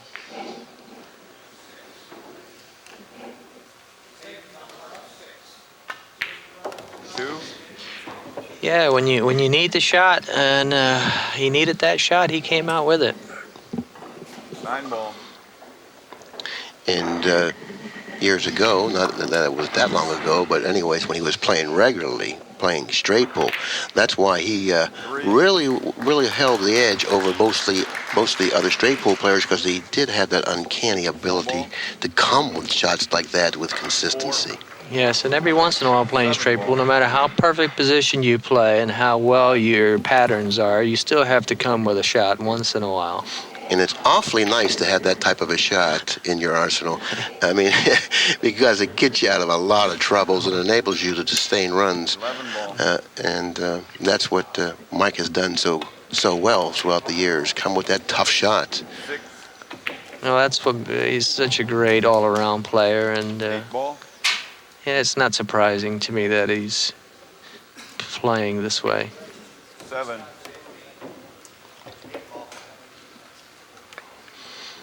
He may have to go with his other hand now, with his right hand. And they say he plays well right-handed also. Well, you know, he's a natural right-handed person. He does everything with his right hand except play pool. Which is very strange. Yeah, there you go, right-handed. No, he doesn't like it. He's going to shoot with his right hand. Because of the presence of the 3 ball, he's opting to shoot this shot with his right hand. Which is very smart, 8. considering how well he plays right-handed anyway. 15 ball. And the bridge that they're using out there, Jose, I don't really particularly care for the design of that bridge. It's No. too flimsy. Yes. It's not a solid bridge. And it is fairly large. You can't maneuver around tight situations. 9.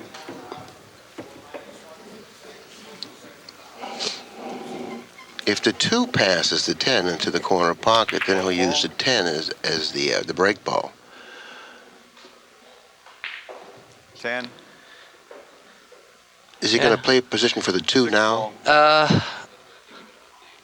Yeah, I think he's going to play position for one of them, the 2 or the 10. But it looks like he's going to play the 13, 13 ball. and then the 3, and then the 2. Okay. I don't know if he has much room for the 2.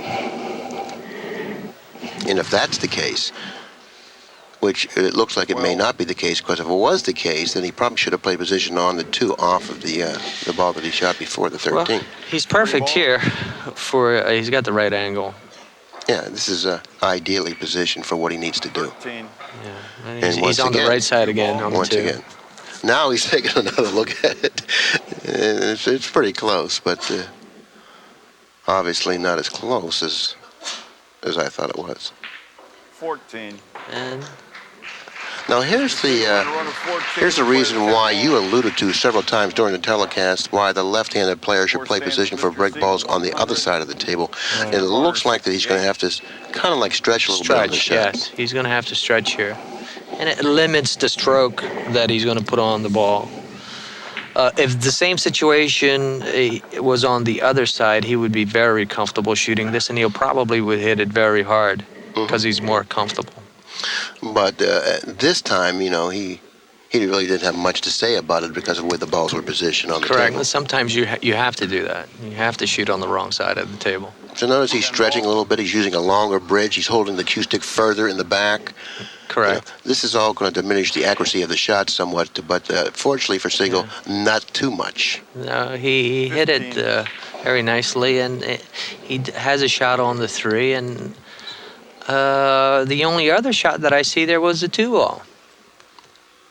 Now, this isn't really natural either, because he has to be concerned about where he's going to be for his next shot, because the 11 blocks the 2 ball blocks the pocket for the 11. So therefore, he has to choose another ball to play position for. Well, he just might want to come straight down and. That's exactly what he's doing. He's going to get in the mix down here to see what he ends up with. Yeah, he was playing for a little bit of luck. There wasn't any guarantee that he was going to end up with a shot shooting it in the fashion that he did. You know? Right. So that's one of those times where you say, okay, what's going to happen? Whoop. Yeah. He was hoping for something good, and it worked out for him.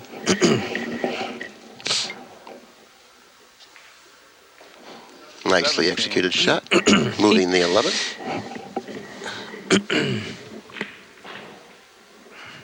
See, he moved the 11 totally out of the way so 11 wouldn't hamper his bridge hand.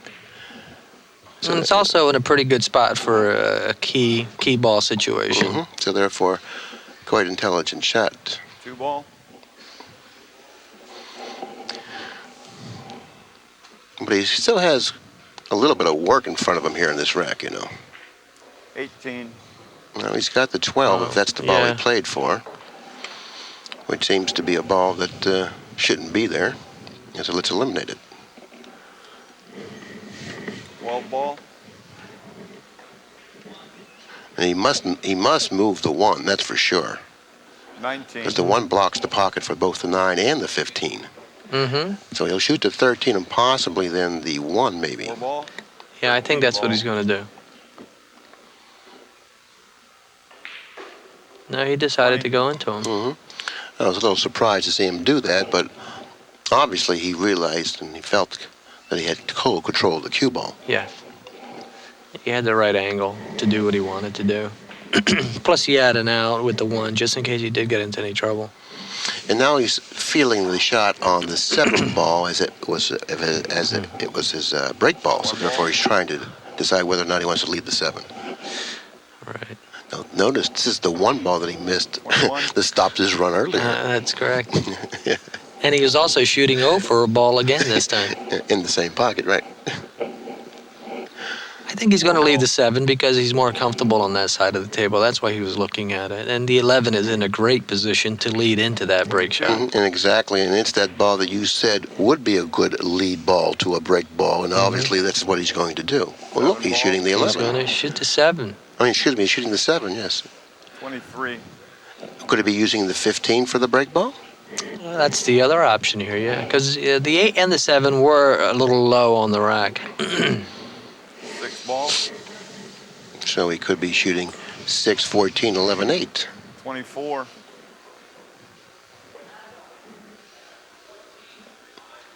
14 ball.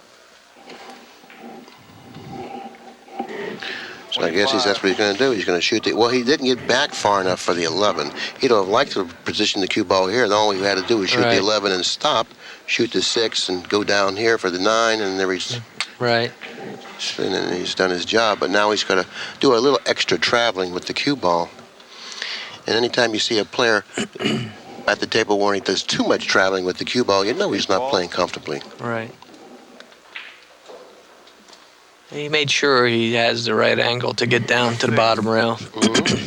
But he's got to be very careful here because the 15 ball blocks a part of the path that he may need to have in order to pocket the 9, so he can't hit this too hard. It's a very delicate shot. He needs it to bounce, and he executed it perfectly. He certainly did. He's ended up with the ideal angle off of the 9 to just float really nicely for the break ball, the 15.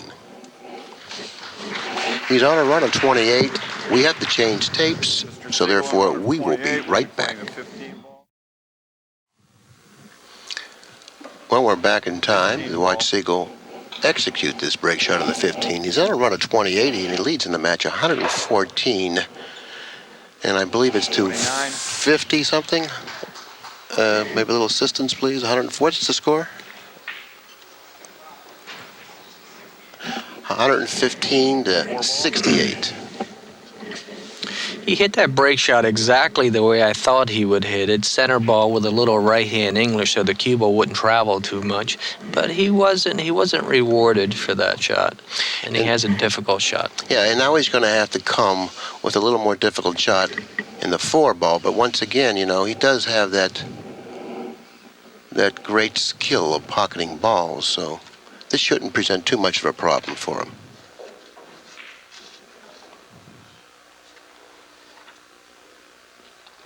$30. I don't think he's got the angle on the 5 to go into the balls. No, I don't think so either. He might opt to shoot the combination afterwards if he doesn't get right on the. He's looking at the 1 as a possible. He's looking at the combination. I think he likes the combination better. And he's doing exactly what a knowledgeable player should do. He's weighing up his possibilities 31. and then make a decision on which he's going to shoot. Now, the 11 ball is a good lead ball for the combination, which obviously he says yes, it has is. chosen. Also, too, the 11 ball is a good shot to leave just in case he does get stuck if he shoots the combination.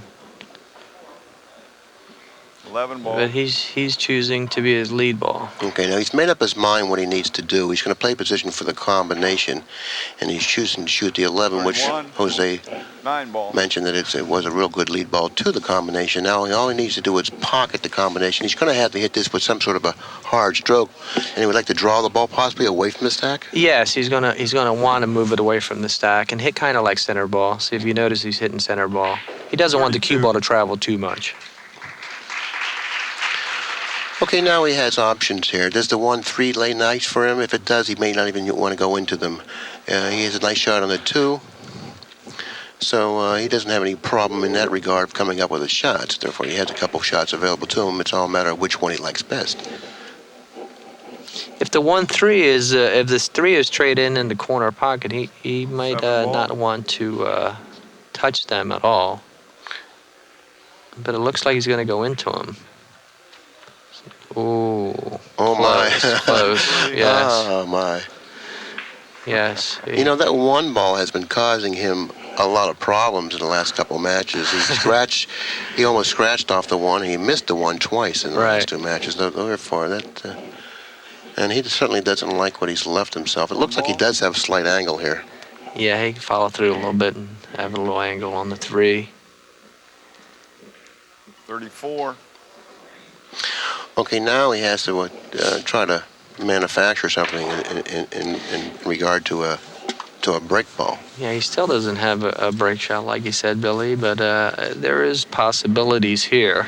I think he's going to move the 14 in toward the 6, and it can go off the 8 to the 6 and straight into the 6 either way. I think that's what's going to, well, the cue ball went into the 6. 5. Something that I didn't expect to see happen, but what do I know? Anyways, right, well, 10 ball. so he's ended up with a nice break ball. Yes, very nice. 36. And obviously the 13-14 is a nice lead balls to the break ball. So therefore the pattern is quite clear, and it's either to shoot here, there, and up here, and then in here and over here. Right. Correct. And I don't know how legible that was, but you understand. Yes, it made sense. 2 ball. 39. He'll go straight up table playing position for the 13, I think, in the upper right-hand corner pocket. No? Wrong again. Straight pool players seem to play the side pockets a lot. You know, they feel very comfortable going into the side. And it's always nice to have good control of the speed of the cue ball. Because if you have good control of the speed of the shot, then you have a lot more confidence in your ability to position the cue ball in an area where you need to be, and that's exactly what he's done. 41. He would have liked to have an angle that would have led him a little closer to the 14. He didn't want the other angle. 42. This angle that he ended up with definitely will suffice. He has a nice shot with the 6 ball, nice angle to loosen up the balls. Correct. On a run of 42, we're playing the 6 ball. So he's running a 42, and he's also running an 88, and this is an unfinished run right now. Mm-hmm. Scores 128 for Sigel, 68 for Varner. I failed to mention that the referee in this match is Bruce Baker, and he's done a fine job, I might add. Tournament is sponsored by Blatt Billiards. Thanks a lot for Blatt Billiards for putting up quite a bit of money, I heard. Quite a bit for this event. It's a very nice event, one of the nicest I've ever seen.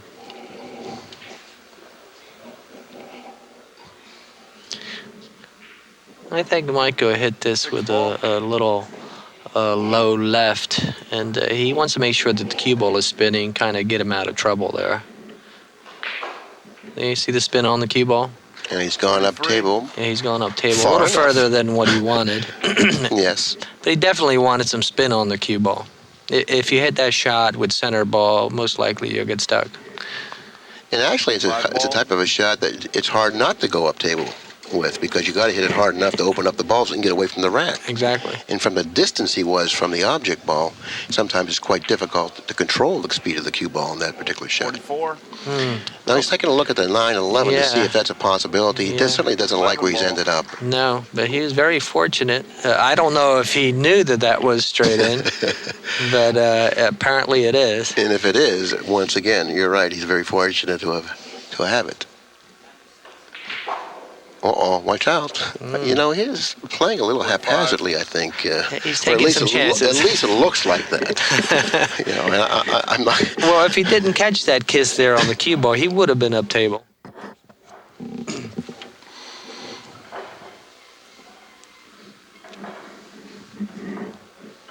1 ball. Normally, when you see a player playing like that, and that player is feeling a little bit nervous. Nervous, you know, yeah. Wants to like travel a little bit with the cue ball, hitting it with a little firmer. A little firmer, correct.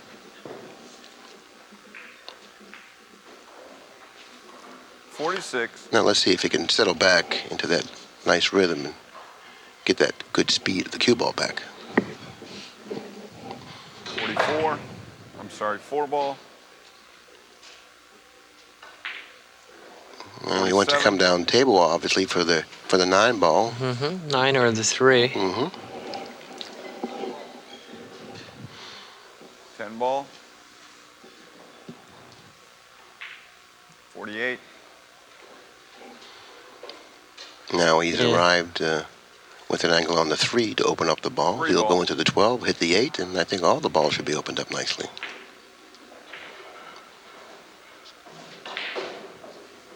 Didn't even 49. touch the 8. He does have a 2 if the 7 doesn't pass. He has room for the 7.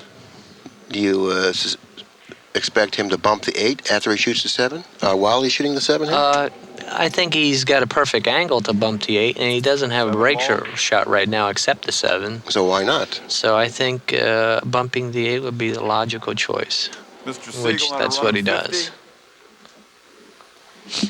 So he's reached the half a century mark. For the second time in this game. As he did 15 ball. from the offset, running 80, 51. 88, I believe it was.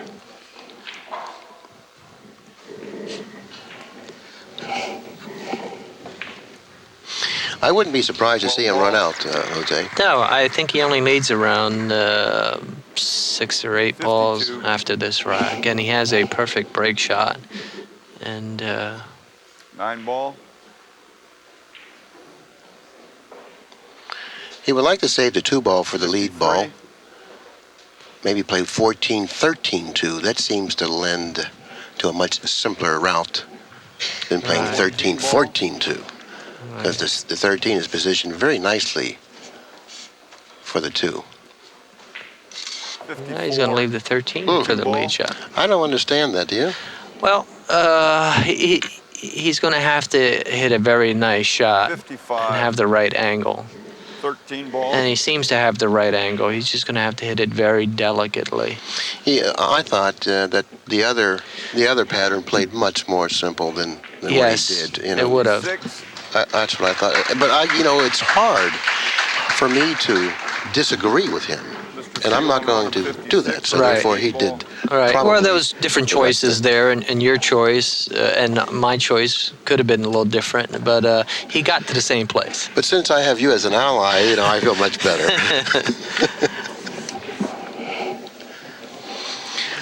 And the bottom line is getting to where you're supposed to get. Okay. It doesn't really matter a whole lot how you get there. Okay, now he has 142 balls. He needs 8 balls to win this match, and this is a real big match for him. This is a hurdle that he really needed to get across. Yeah, I think he's feeling really good right now. And as you notice, he hasn't been playing to the crowd too much like he was yesterday. I think he's more in tune into this match.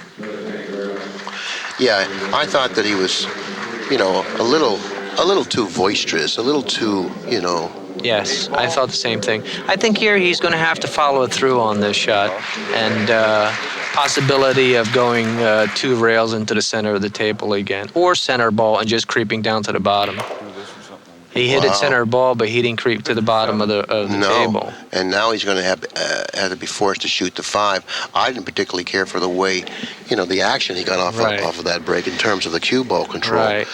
But I think a little follow through and coming out to the center of the table would have been the right choice. 5 ball. and after pocketing the 5, what does he have next? It doesn't look like the 9 will pass. Yes, I think he does have the 9. From my angle here, it looks like he does have room. Now, if he hits this shot with some speed, he's going to have to hit it cleanly. 58. He didn't hit it with as much speed as I thought he could have hit it with. Ball. And if he would have hit it with a harder speed, I don't think the pocket would have accepted the shot. Yes, I think you're right. 59. Okay, I'm certainly glad. I'm certainly sure he's glad that shot's over with, 3 because he ball. only needs like 5 balls now. And there they are. 60. Yes. And 12 ball. he played really great. He got into some trouble a couple of times, but he always seemed to shoot himself out of trouble, and he 61. played really well. He certainly did. He's going to shoot the 1. How many balls does he need? There's 4, 8, 10 balls on the table. That means he shot off 5. He needs 3 2. balls. 3? 3 balls he needs. Yes, he needs 3 1 balls. ball. Don't ever make the mistake of thinking you need only 2 when you need 3. That's correct. 62. That could be quite Mr. costly. Sigel playing for 2. Playing for 2, so it looks like he's out of the woods here. So you run 80, 63. Mr. 86, Sigel and playing for 64 1. now, which Well. is great playing with some safety play in between. Because 64. Mr. what's a game of straight ball without a few safeties? 150 to Mr. Varner, 68. Great job, Mike. Well, you really have to commend him on his ability to refocus and able to keep the concentration that he needed to have to defeat a player of the caliber of Nick Varner in the fashion that he did. Right. He played very well. And this is something that he definitely needed at this time. Yeah, he needed this. This is an excellent confidence builder. I think that he wants to play another match. He wants to continue playing.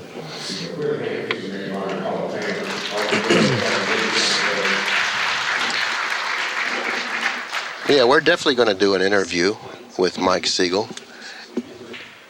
And the interview, Mike is obviously on. Is that correct? It's always on, isn't it? 88 and 68. That's not too shabby. An unfinished 68, I might add. So, No, I think it was an 86 and a 64. an 86 and an unfinished 64. Correct. Okay. And I'll write that here in case I forget it. An 86 and a 64, and you're correct. Those two figures do add up to 150. They had 4 or 5 safeties in between, but that's great playing. It certainly is. It certainly is. And once again, I might add that having, you come up here and join us here in the Accu-Stats booth, it's certainly been a pleasure for me. And it's always a pleasure for me to watch you play at the table. And I'm certainly sure Pat will agree with that. Well, thank you very much, Billy. Sometimes you struggle, and sometimes things look really, really easy. I know, but some players, it looks easy more often than other players. Well, that's what everybody strives for. And it looks like that we're going to have to just take a short break, and we'll be back in a minute. Well, we're with Mike Sigel here, and Mike, this match, unlike the match yesterday, you seem much smoother at the table than you did, obviously, yesterday. What match yesterday? Well, to be honest with you, I've talked to almost everybody here. I haven't competed. I've been practicing very well. I haven't really played a match or challenged somebody or played in a tournament for almost 6 years. I was just a bundle of nerves, even though I try to get loose, and I'm playing an opponent that I'm assuming the guy plays good. He won a qualifier, but I'm still a huge favorite playing the guy. Combine that with Nick Varner lost his opening match, which was before mine, so I'm looking, well, and even the guy that beat Nick Varner is also a good player, but I'm still thinking it's better than playing Ephraim Reyes, Earl Strickland, Nick Varner, Johnny Archer, and so on and so forth, and numerous other names, Mizrak and Rempe and whatever. I mean, almost every guy in here is that. So it was just tough for me to open up. If I'd have got squeaked by that match, which I did have plenty of opportunities, this is the way I think I'm performing, how I played on Nick Varner. This is how I really feel. I've been playing. I put a lot of time in practice, but I needed to win a match. That's what I needed. Now I feel very confident, and from here, who knows what's going to happen. You certainly did. Sometimes, like you mentioned, when you play a lesser player, not a household name, it is a distraction to a degree. Sometimes it is a distraction. Well, I felt very comfortable playing Nick. I've played him many times. That's normally a finals match right there. And we both played. I mean, he played well. He just happened to not freeze me on the rail. On these tables, the way they're playing perfect. I mean, you got to shoot at everything that sticks out, because you may not get opportunities. And, you're right. There's a lot of pressure. I've always said, if I play a guy like, let's say, Ephraim Reyes, I'm bringing that name up. If I play him and he beats me, well, fine. What can I do? The guy's a great player. Okay? And if Nick Varner would have run 115 out that match, more power to him. I can't do anything. But if I'm playing somebody that I figure I'm a big favorite over and they win, that's something kind of like you never hear the end of it. You know what I mean? So, of course, it made his day. I know that. Well, yesterday was really a much anticipated match in terms of, you making your debut, if you will, or your return to the green felt. And there was a lot of people here kind of curious to see how you would respond to the challenge and what you would do. You really weren't happy with your performance. To be honest with you, this is the truth. To be honest with you, if I'd have won that match, I would have been aggravated. Because, let's be realistic, I mean, this match was a 2-inning match. On these tables, I'm assuming you have to get out at least in 3 innings or better. You are not going to win this tournament. You have to, I mean, I'm not including safeties. I'm saying shots at the table. Because if I'd have missed that last ball where I ran something, whatever it was, and out, if I missed that, I'm assured Nick Varner's going to run about 80-something out. He just runs 68. So the score is meaningless. So you have to get out in 2 or 3 innings. I had... in that match, numerous opportunities. Only 15. Only 15. I had a lot of opportunities, and when you lose, like Earl Strickland lost his match, the guy ran 125 and out. There's nothing you can do about that. But when you have all the opportunities I had and lose, you just want to, like I said, if I'd have won that match, I was still upset because I performed very poorly. Well, today was definitely a testament to your ability to refocus and come back and play the game that you felt that you should have played yesterday. Right. And to do that today, I thought was going to be a big problem for you. But evidently I was wrong. You came back and you played the game you knew you could play. Right. And like I said, I've been playing. My mind is thinking straight pool. Even Nick said during the match, he said, you're picking, we both went to the bathroom. In between. Now that was, to me, that's when I shot that 14 ball, this is what's going through my mind. Now the other day when I shot the combination on the guy and missed it, I made it, but scratched, that was at the very end. When I shot that 14 ball, this is what's going through my mind. Nick Varner had 68, I had 84. I know if I miss the ball, I lose the game. If I make the ball, I win the game. This is what's going through my mind. Now I may get a fluke, something happened, and Nick Varner too, he's thinking, if he misses this, I'm going to run the table. So, this is the opportunity that you get. It's not like getting 300 opportunities, but, I played well, and to be honest with you, I still have a legitimate chance of winning this tournament. I feel, you can say what you want, I feel I'm still the best player out here in straight pool. I feel that if I play like that every match, nobody's going to beat me, and I am going to hit some 100-ball runs. That's going to be pretty pretty evident. So, I mean, I still can win this tournament. I made a comment to Billy on the shot where when you shot the 14, I says Nick Varner made a mistake there that he didn't freeze the ball He didn't on the freeze rail. the ball, exactly right. But it still was no hanger because in 9-ball, that would have been a routine shot. In straight pool, the penalty is very severe. But you're right. You know why? If he'd have froze me, I wouldn't have shot it. But the cue just ball, exactly what I told Billy. Exactly what you he said. gave me the 1-inch opportunity, just like yesterday. I did that numerous times. I left the guy, see, here's the thing. The difference is if you can cue the ball, I feel I'm a favorite to make any shot I shoot at.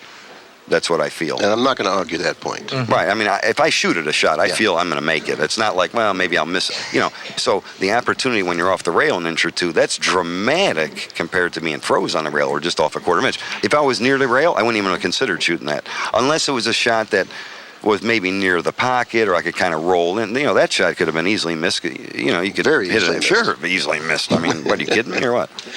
Yeah, well, So, that was a gamble I took. But I feel good, and, those are the shots that win and lose tournaments. I mean, I've done that so many years.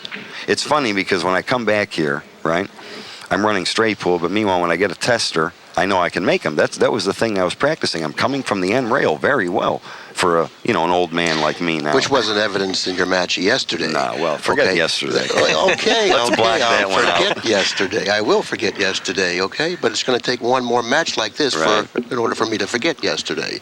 But anyways, Jose... I redeemed myself, didn't I? Jose and I were talking during the telecast, and we mentioned that, a greater player as Mike Sigel really is. If he continues on in this tournament and plays a flawless match every time he goes out there, he still can lose. Sure. Because of all the great players in the tournament. You're 100% right. When you lose those matches, there's nothing you can do about it. Just like with Earl, that was a perfect example. The guy ran 125 and out. So I mean, that when you lose like that, more power to the guy. There's nothing you can do about it. But that's why, see, this is what people understand. As the tournament goes on, the opening shot of the game, this is what I say. When becomes I play, more crucial. That's the whole match. The opening sequence, if you watch any straight pool match in the finals, it's usually not a blowout, but one guy just kind of gets going and the guy that comes from the end rail, like I remember in a lot of world championships, I played Jim Rempe. I had a long break shot, an inch off the end rail, fired it in, ran 70 balls, played safe. The match was mine. He got it. I had my rhythm. He was kind of out. Same thing when I played Joe Balsas. Nick Varner did it to me the next year in 1980. He got off the gate. I broke. He made a great shot, ran some balls, and I just, I couldn't get going. You know what I'm saying? So that, I mean, the opening shot of straight pool, in my opinion, has always been, even if you make the opening shot and get safe or don't run balls, you immediately have a confidence as opposed to the guy that's sitting in a chair has not made a ball yet. So getting out of the gate in straight pool is very, very important. It's not like 9-ball getting up and down. Right. So the opening sequence in straight pool many times determines who wins or loses the match. We also talked about that, what you're talking about now. Your ability to pocket balls really puts you above the rest of the players. Right. Because the straight pool players in general, they're not really great ball pocketers because they're always shooting easy shots. It takes a converted 9-ball player to be a great ball pocketing straight pool player. And that's exactly what he is. Yeah. The funny thing is, I grew up playing straight pool. That's really my best game. I mean, people, even though I won all my tournaments in 9-ball, I feel straight pool is my best game because I understand how to play the game very well. Now, my safety play, to be honest with you, is not that good. I'm not a good safety player, but I watched Irving Crane, who grew up in my hometown, and here's a guy I consider probably the greatest straight pool player of all time. That's just my opinion, because he did win a world championship over 5 decades in his 60s. I mean, the guy is a phenomenal player, and I got to watch him play every day for years. And I learned things playing him that I feel is like over the head of a lot of the other guys, even though they may run balls. If you watch a great straight pool player, this is what happens. They take very, very few chances. Now, you may get hit like Johnny Archer is a perfect example. Now, they tell me he plays straight pool. Guy's a phenomenal player. He ran 150 out in 1992, but where did he finish in the tournament? Nowhere. Because the balls allowed things to happen when they open up. But when, the knowledge of the game and the guy that takes the less amount of chances, that's the guy that's going to win many times. It may only show up once or twice, but that's what you're looking for. That one little opportunity where the guy breaks the cluster the wrong way, picks him off the wrong way, gets kind of a funny angle, or so on and so forth. And I feel I have great knowledge, plus my pocketing ability is superior, I believe. So that combination, I mean, so long as I don't play the guy I played the other day, I'll be all right. Talking about picking off the balls in the right fashion and selecting the right shot, the man to your right does that as well as anyone in the world. Well, Irving Crane, I watched him play at a young age. At a young age, I got to watch one of the greatest players, if not the greatest straight pull player that ever lived. And I'm watching the guy, and I said, I was never missing a shot, 16, 17, 15. But I'm watching him run the balls. I go, it's like that old saying, a guy run 200-300 balls, never had a tough shot. I said, well, what's that? I'm all over the table, but I'm not missing anything. Then I said, I didn't realize that. And there's a lot of ways. That's why some of the greatest players ever played the game, okay, learn how to play straight pull first, and then when they go into 9-ball, 1-pocket, 8-ball, all these different games, as they get older, they can still play because they understand how to play the game. When you're young, like that kid I played last night, let me tell you something. In 9-ball, I got to consider this kid the greatest 9-ball player I ever saw. They talk about Lassiter, how they pocket balls. This guy made shots on me yesterday that I could not believe, and after a while I knew they were going. So I know the guy's a phenomenal 9-ball player, right or wrong. How about his opening sequence? I think yesterday your thinking was somewhat impaired. But the guy made some phenomenal shots yesterday. He sure did. Yes, how about the opening shot? I remember him playing I don't blame you for being intimidated. This is straight pull. I wasn't intimidated because in my mind I'm thinking, Okay. But what I'm saying is that the 9-ball players, as they get older, they start losing the break. They lose a little interest in the game because you can't just play pool 24 hours a day. The only person I know that does that is Ephraim Reyes. I'm on a golf course or fishing or, so is the other players. But Ephraim Reyes, he devotes a lot of time. The guy's a phenomenal player, puts his time in, and it shows. The guy, if he ever learned how to play this game, I don't think anybody in the world is going to beat him because he doesn't miss and he understands the balls. You know what I'm saying? You can't learn straight pull overnight. He's a fast learner as well. But you cannot learn the game overnight. You take a little slower cloth with a tinge of a smaller pocket. Straight pull is a different game. Many times you got to break the balls. Now you really got to know what you're doing. Here, It's different. One break shot, they all open up, pick them off. Almost anybody can do that. This amount of surface definitely conducive to high runs. There's no question about that. And, I remember we used to break them up. 4 balls came out with a perfect break shot. Make 1 or 2, break them up again, re-break them with the safety valve, the so on and so forth. That's really not showing up too well here. But a guy like Ephraim or even Earl. Here's a guy, Earl. He could be all over the table, but he's going to run balls. He doesn't miss too much. Or Johnny. They're not phenomenal players, but they could win the tournament. They're not phenomenal straight pull players because you must learn the knowledge, for many years. Yeah, as a matter of fact, I made a comment with Billy earlier that when you grow up playing straight pool, it helps you out in all the other games as you get older, and you seem to have a better knowledge of the other games. Exactly right. When you learn how to play straight pool. Well, I think that's mainly attributable to you have to think a lot when you play straight pool, so therefore you get in that thinking gear, and you can play any game, and you're used to thinking your way out of problems, And straight pool is a good game to develop that type of a field and sense. Right. A pool. Well, it shows you clusters, how to. It really shows you the right position. See, 9-ball obviously it tells you what to do. Straight pool, you've got many decisions. Now look, if you took an open rack of balls, wide open, you just made a break shot, nothing's touching. You could take 10 guys, the 10 greatest players that ever lived, or I don't care who you take. They're all going to run the balls differently. See, everyone sees something different. You follow what I'm saying? Yeah. Not 2 guys. Now, in 9-ball, if you broke them out, all the top players would almost always run out exactly the same way. Yeah, right the or wrong? patterns are very similar. The patterns are similar. But in straight pool, this is what makes the game. Now, if you watch a great straight pool player play, it looks so easy. Now, you get once in a while. I took 2 chances in the whole time. Mm-hmm. 2 what I consider possible chances. Yeah, 1 you almost scratched. No. That I knew I couldn't scratch on. That was when I broke that out. I can't even believe I came that close. I knew I couldn't scratch on that. I knew. I'm hitting the ball too full. It was impossible to scratch. I'm talking about when I went into the balls. 2 times I didn't have a safety valve or I didn't have a pocket. See, a lot of times when I go into the balls, I know what ball I'm shooting next. I think that's during the time where I thought he was playing haphazard. Right. Wasn't it? Maybe. It looked like, yeah. No, wait. See, a lot of times, even if there's a cluster of balls, this is what people don't understand. Forget about a ball hanging near another pocket. Let's say I go into a group of 5 balls. I know, and they're all tied together. There's nothing else on the table. I know what I'm going to shoot next. See, and Nick does that, and some of the other guys. I know what I'm going to shoot next. I hit the balls. I break them a certain way to make sure these 2 balls go this way and a ball comes out. twice I shot and I just hit him and hoped I got a shot. Just keep, the other angle is keep the cue ball near the center of the table, spread them out, and hope. It's almost assured you would get a shot, but you don't have to. What about the time you shot the shot and 3-ball the other end of the table? Thin cut in the upper left-hand and you corner. came straight came down. all the way back Was to that my one of table. them? That was no, I didn't see any way in the world I could get set. The balls were all wide open. I didn't see it. I said if I just cut it and come down table Right. and go back up, whatever. I said the balls were too open. I mean, I would say that would be very, very unlucky if I don't get a shot there. But it happens at times. It could, but I felt very good over that shot. You know what I mean? Well, you know what it is? If I'm really playing well, I just spin it in and kill the ball and so on and so forth. I mean, if I'm really, the 20-year-old Mike Sigel, but here I said, let's just make sure we make it. Come on, you said you were playing better now than you ever have. But I'm smarter. See, that's the thing. Now, maybe you're too smart. No, the other day when I was playing the kid, I played safe on a long break shot, and I looked at him, I says, when I was 18, I would have fired this in, the game be over.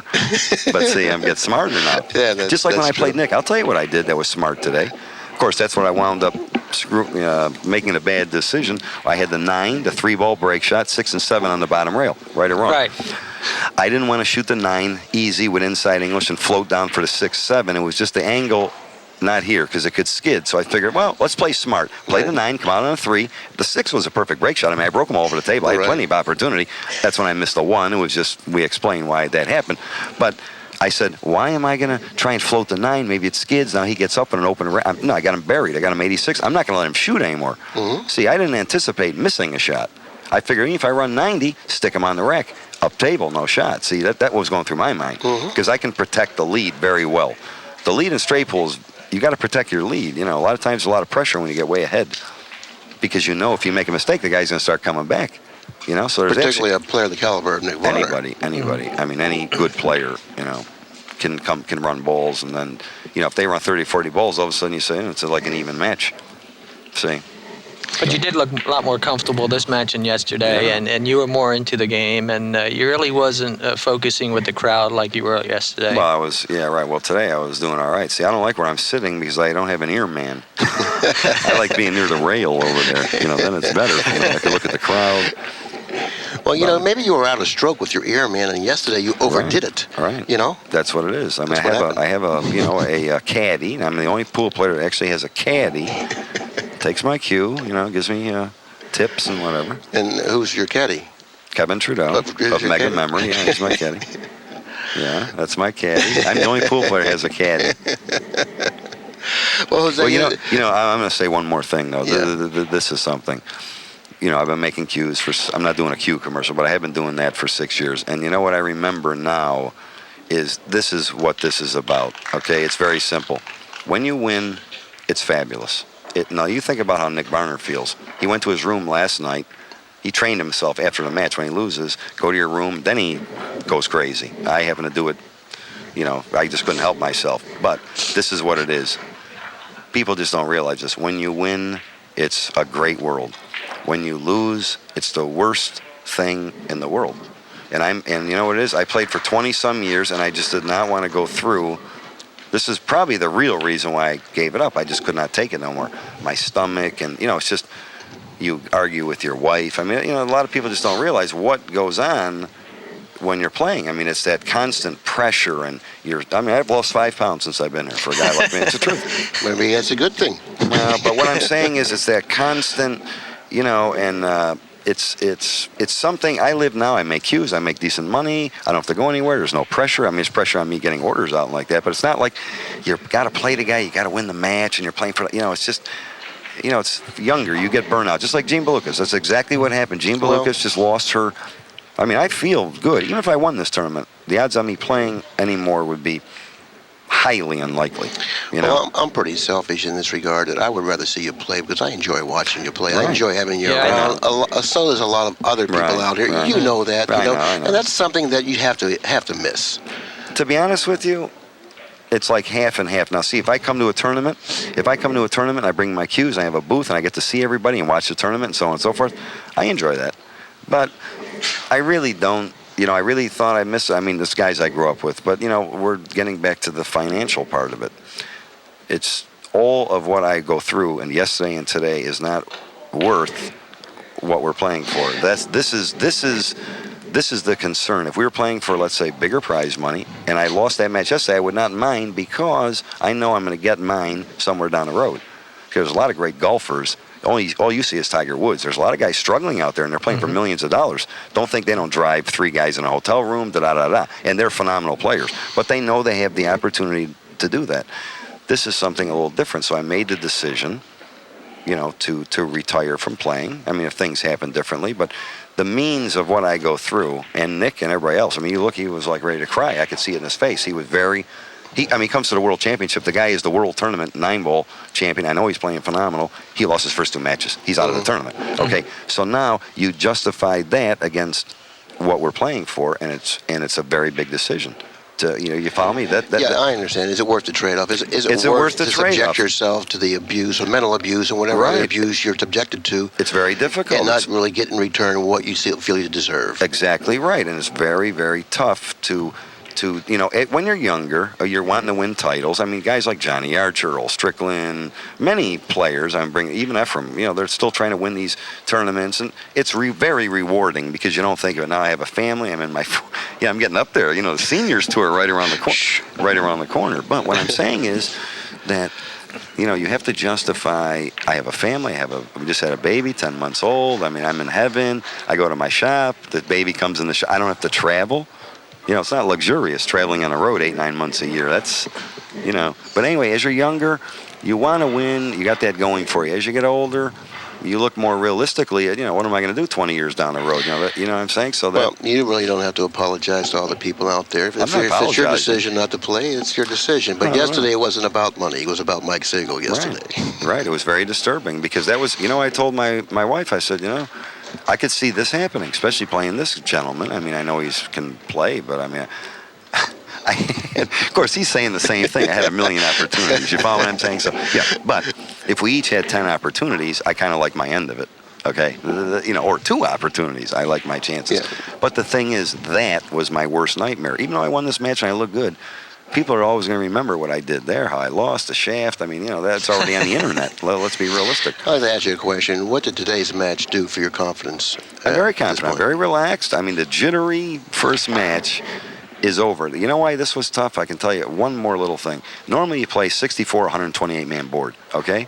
A lot of times all the players are seated. Now, many, many times in the beginning of the tournament, you're playing 1 or 2, possibly 3, what I consider matches that I cannot lose. Okay, these are matches I cannot lose. I don't care how I play. I can run 10 balls per inning. I'm not going to lose these matches. So then you get what I just did yesterday. You get that out of your system. Now when I'm playing Nick Varner at the key time in the tournament, this is the result. But I started off, I needed something much easier. Somebody like you, if I had played you. Well. But follow what I'm saying? If I had played a guy that maybe could run 6 balls at a time, I probably would have looked like a genius. But because I know I feel in my heart this is how I'm playing. I would not be here if I was not playing well enough to win the tournament. I know that. I know that. You're a very proud man. You know that. And you know that. More of a perfectionist. Right. So therefore, you're not going to enter a tournament if you don't think you're really mentally and 2 weeks ago, I play. told my wife I'm not playing in the tournament because I practiced for about a month. I'm telling you right now, I swear on my mother and father, I was going to call Blatt and I'm going to say, you know what? I'm not playing well enough. I'm not going to make a fool of myself. I'm not playing in the tournament. That's how I felt 2 weeks ago. It was very frustrating. 2, 3, 4 hours a day. I'm practicing every day, and I just can't quite get it. Even if I run hundreds of balls, it doesn't make any difference. It just, the balls are going in the pocket the wrong way, and the shots look funny to me. And then all of a sudden, the last 10 days, it clicked in. I went, oh, am I playing good? I mean, I was just getting over the ball. I told my wife, I said, I'm going to tee off at 150 and out. That's how I felt. You know what I mean? That's how I felt. You almost did that today. Yes. Yeah, right. Yeah. I don't get a little careless on that one ball. I mean, I'm trying to overcompensate for any. I didn't even have to shoot that shot. I could have played the 10 ball. I mean, I'm trying to allow for the ball to skid. I don't even know what's going through my mind there.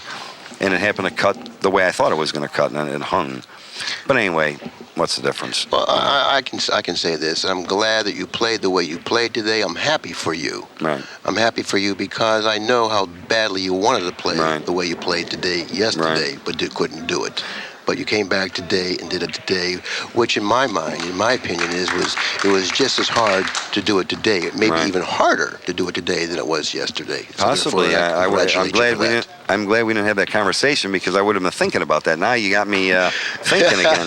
Not only that, but I think the fans want to see you continue to go further on. I mean, it would have been a real shame if you would have lost this match and, Well, ruined like your again, return. Nick has fans too. Well, I mean, how does he like it? I mean, it's just a shame that two of them, Right. two Hall of Fame players like Nick Varner and Mike Sigel, had a hookup on the loser side of the second round of the tournament. I mean, who would have thought that was even a possibility? Right. Normally, you would pick those two and maybe one or two others to win the tournament. And when I came here, this is my honest opinion. Now, I'm going to let the cat out of the bag. What I thought was going to happen was I thought there was two and maybe another guy that could win the tournament. This was my opinion. I'm saying because the tournament is not over with, and I'll go from here. I thought Nick Varner would win the tournament. I would win the tournament, or possibly Jim Rempe. That was my prediction when I got here. Well, that point's mute because Nick's out. I'm struggling on a loser side, and Rempe, he's in still, but I mean, It's still early. It's still early, but I mean, that would have been my prediction. Frankly, I think that your assessment of this was wrong. Is wrong. Okay, well, that's your... Since I've been here, I've seen some great straight pool being played. Yes. The man next to you, José Garcia, is really playing great. Right. Ralph Souquet around 130 out on Earl Strickland. So therefore, there's a lot of quality, top echelon players out here that have the capabilities, certainly, to have won or to win this Exactly. tournament. How about the kid, what's his name, from New York here? Tony Rose. Or George George Sansucci. Yeah, but... I'm just going, well, maybe, you know what it is? You're living 7 years ago. I'm living 7 You're years living ago. 7 years ago. That's exactly Okay. what it There is. you I'm go. living 7 years ago. Okay. I don't even know these guys. Guy says, George Sansucci. Hey, that's a good thing. Yeah, right. I said, who's that? What, are you kidding me or what? Some young kid?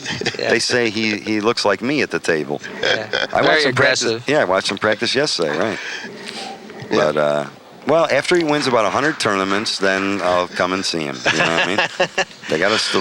Well, I'm going by guys that win tournaments. That, I'm saying they're starting up and so on. And I'll tell you what, the competition is getting a little tougher than when of course, when I was winning tournaments, they say it was even tougher then. I don't know. It's hard to believe because you have different errors, with great players. But today, you know what I noticed today?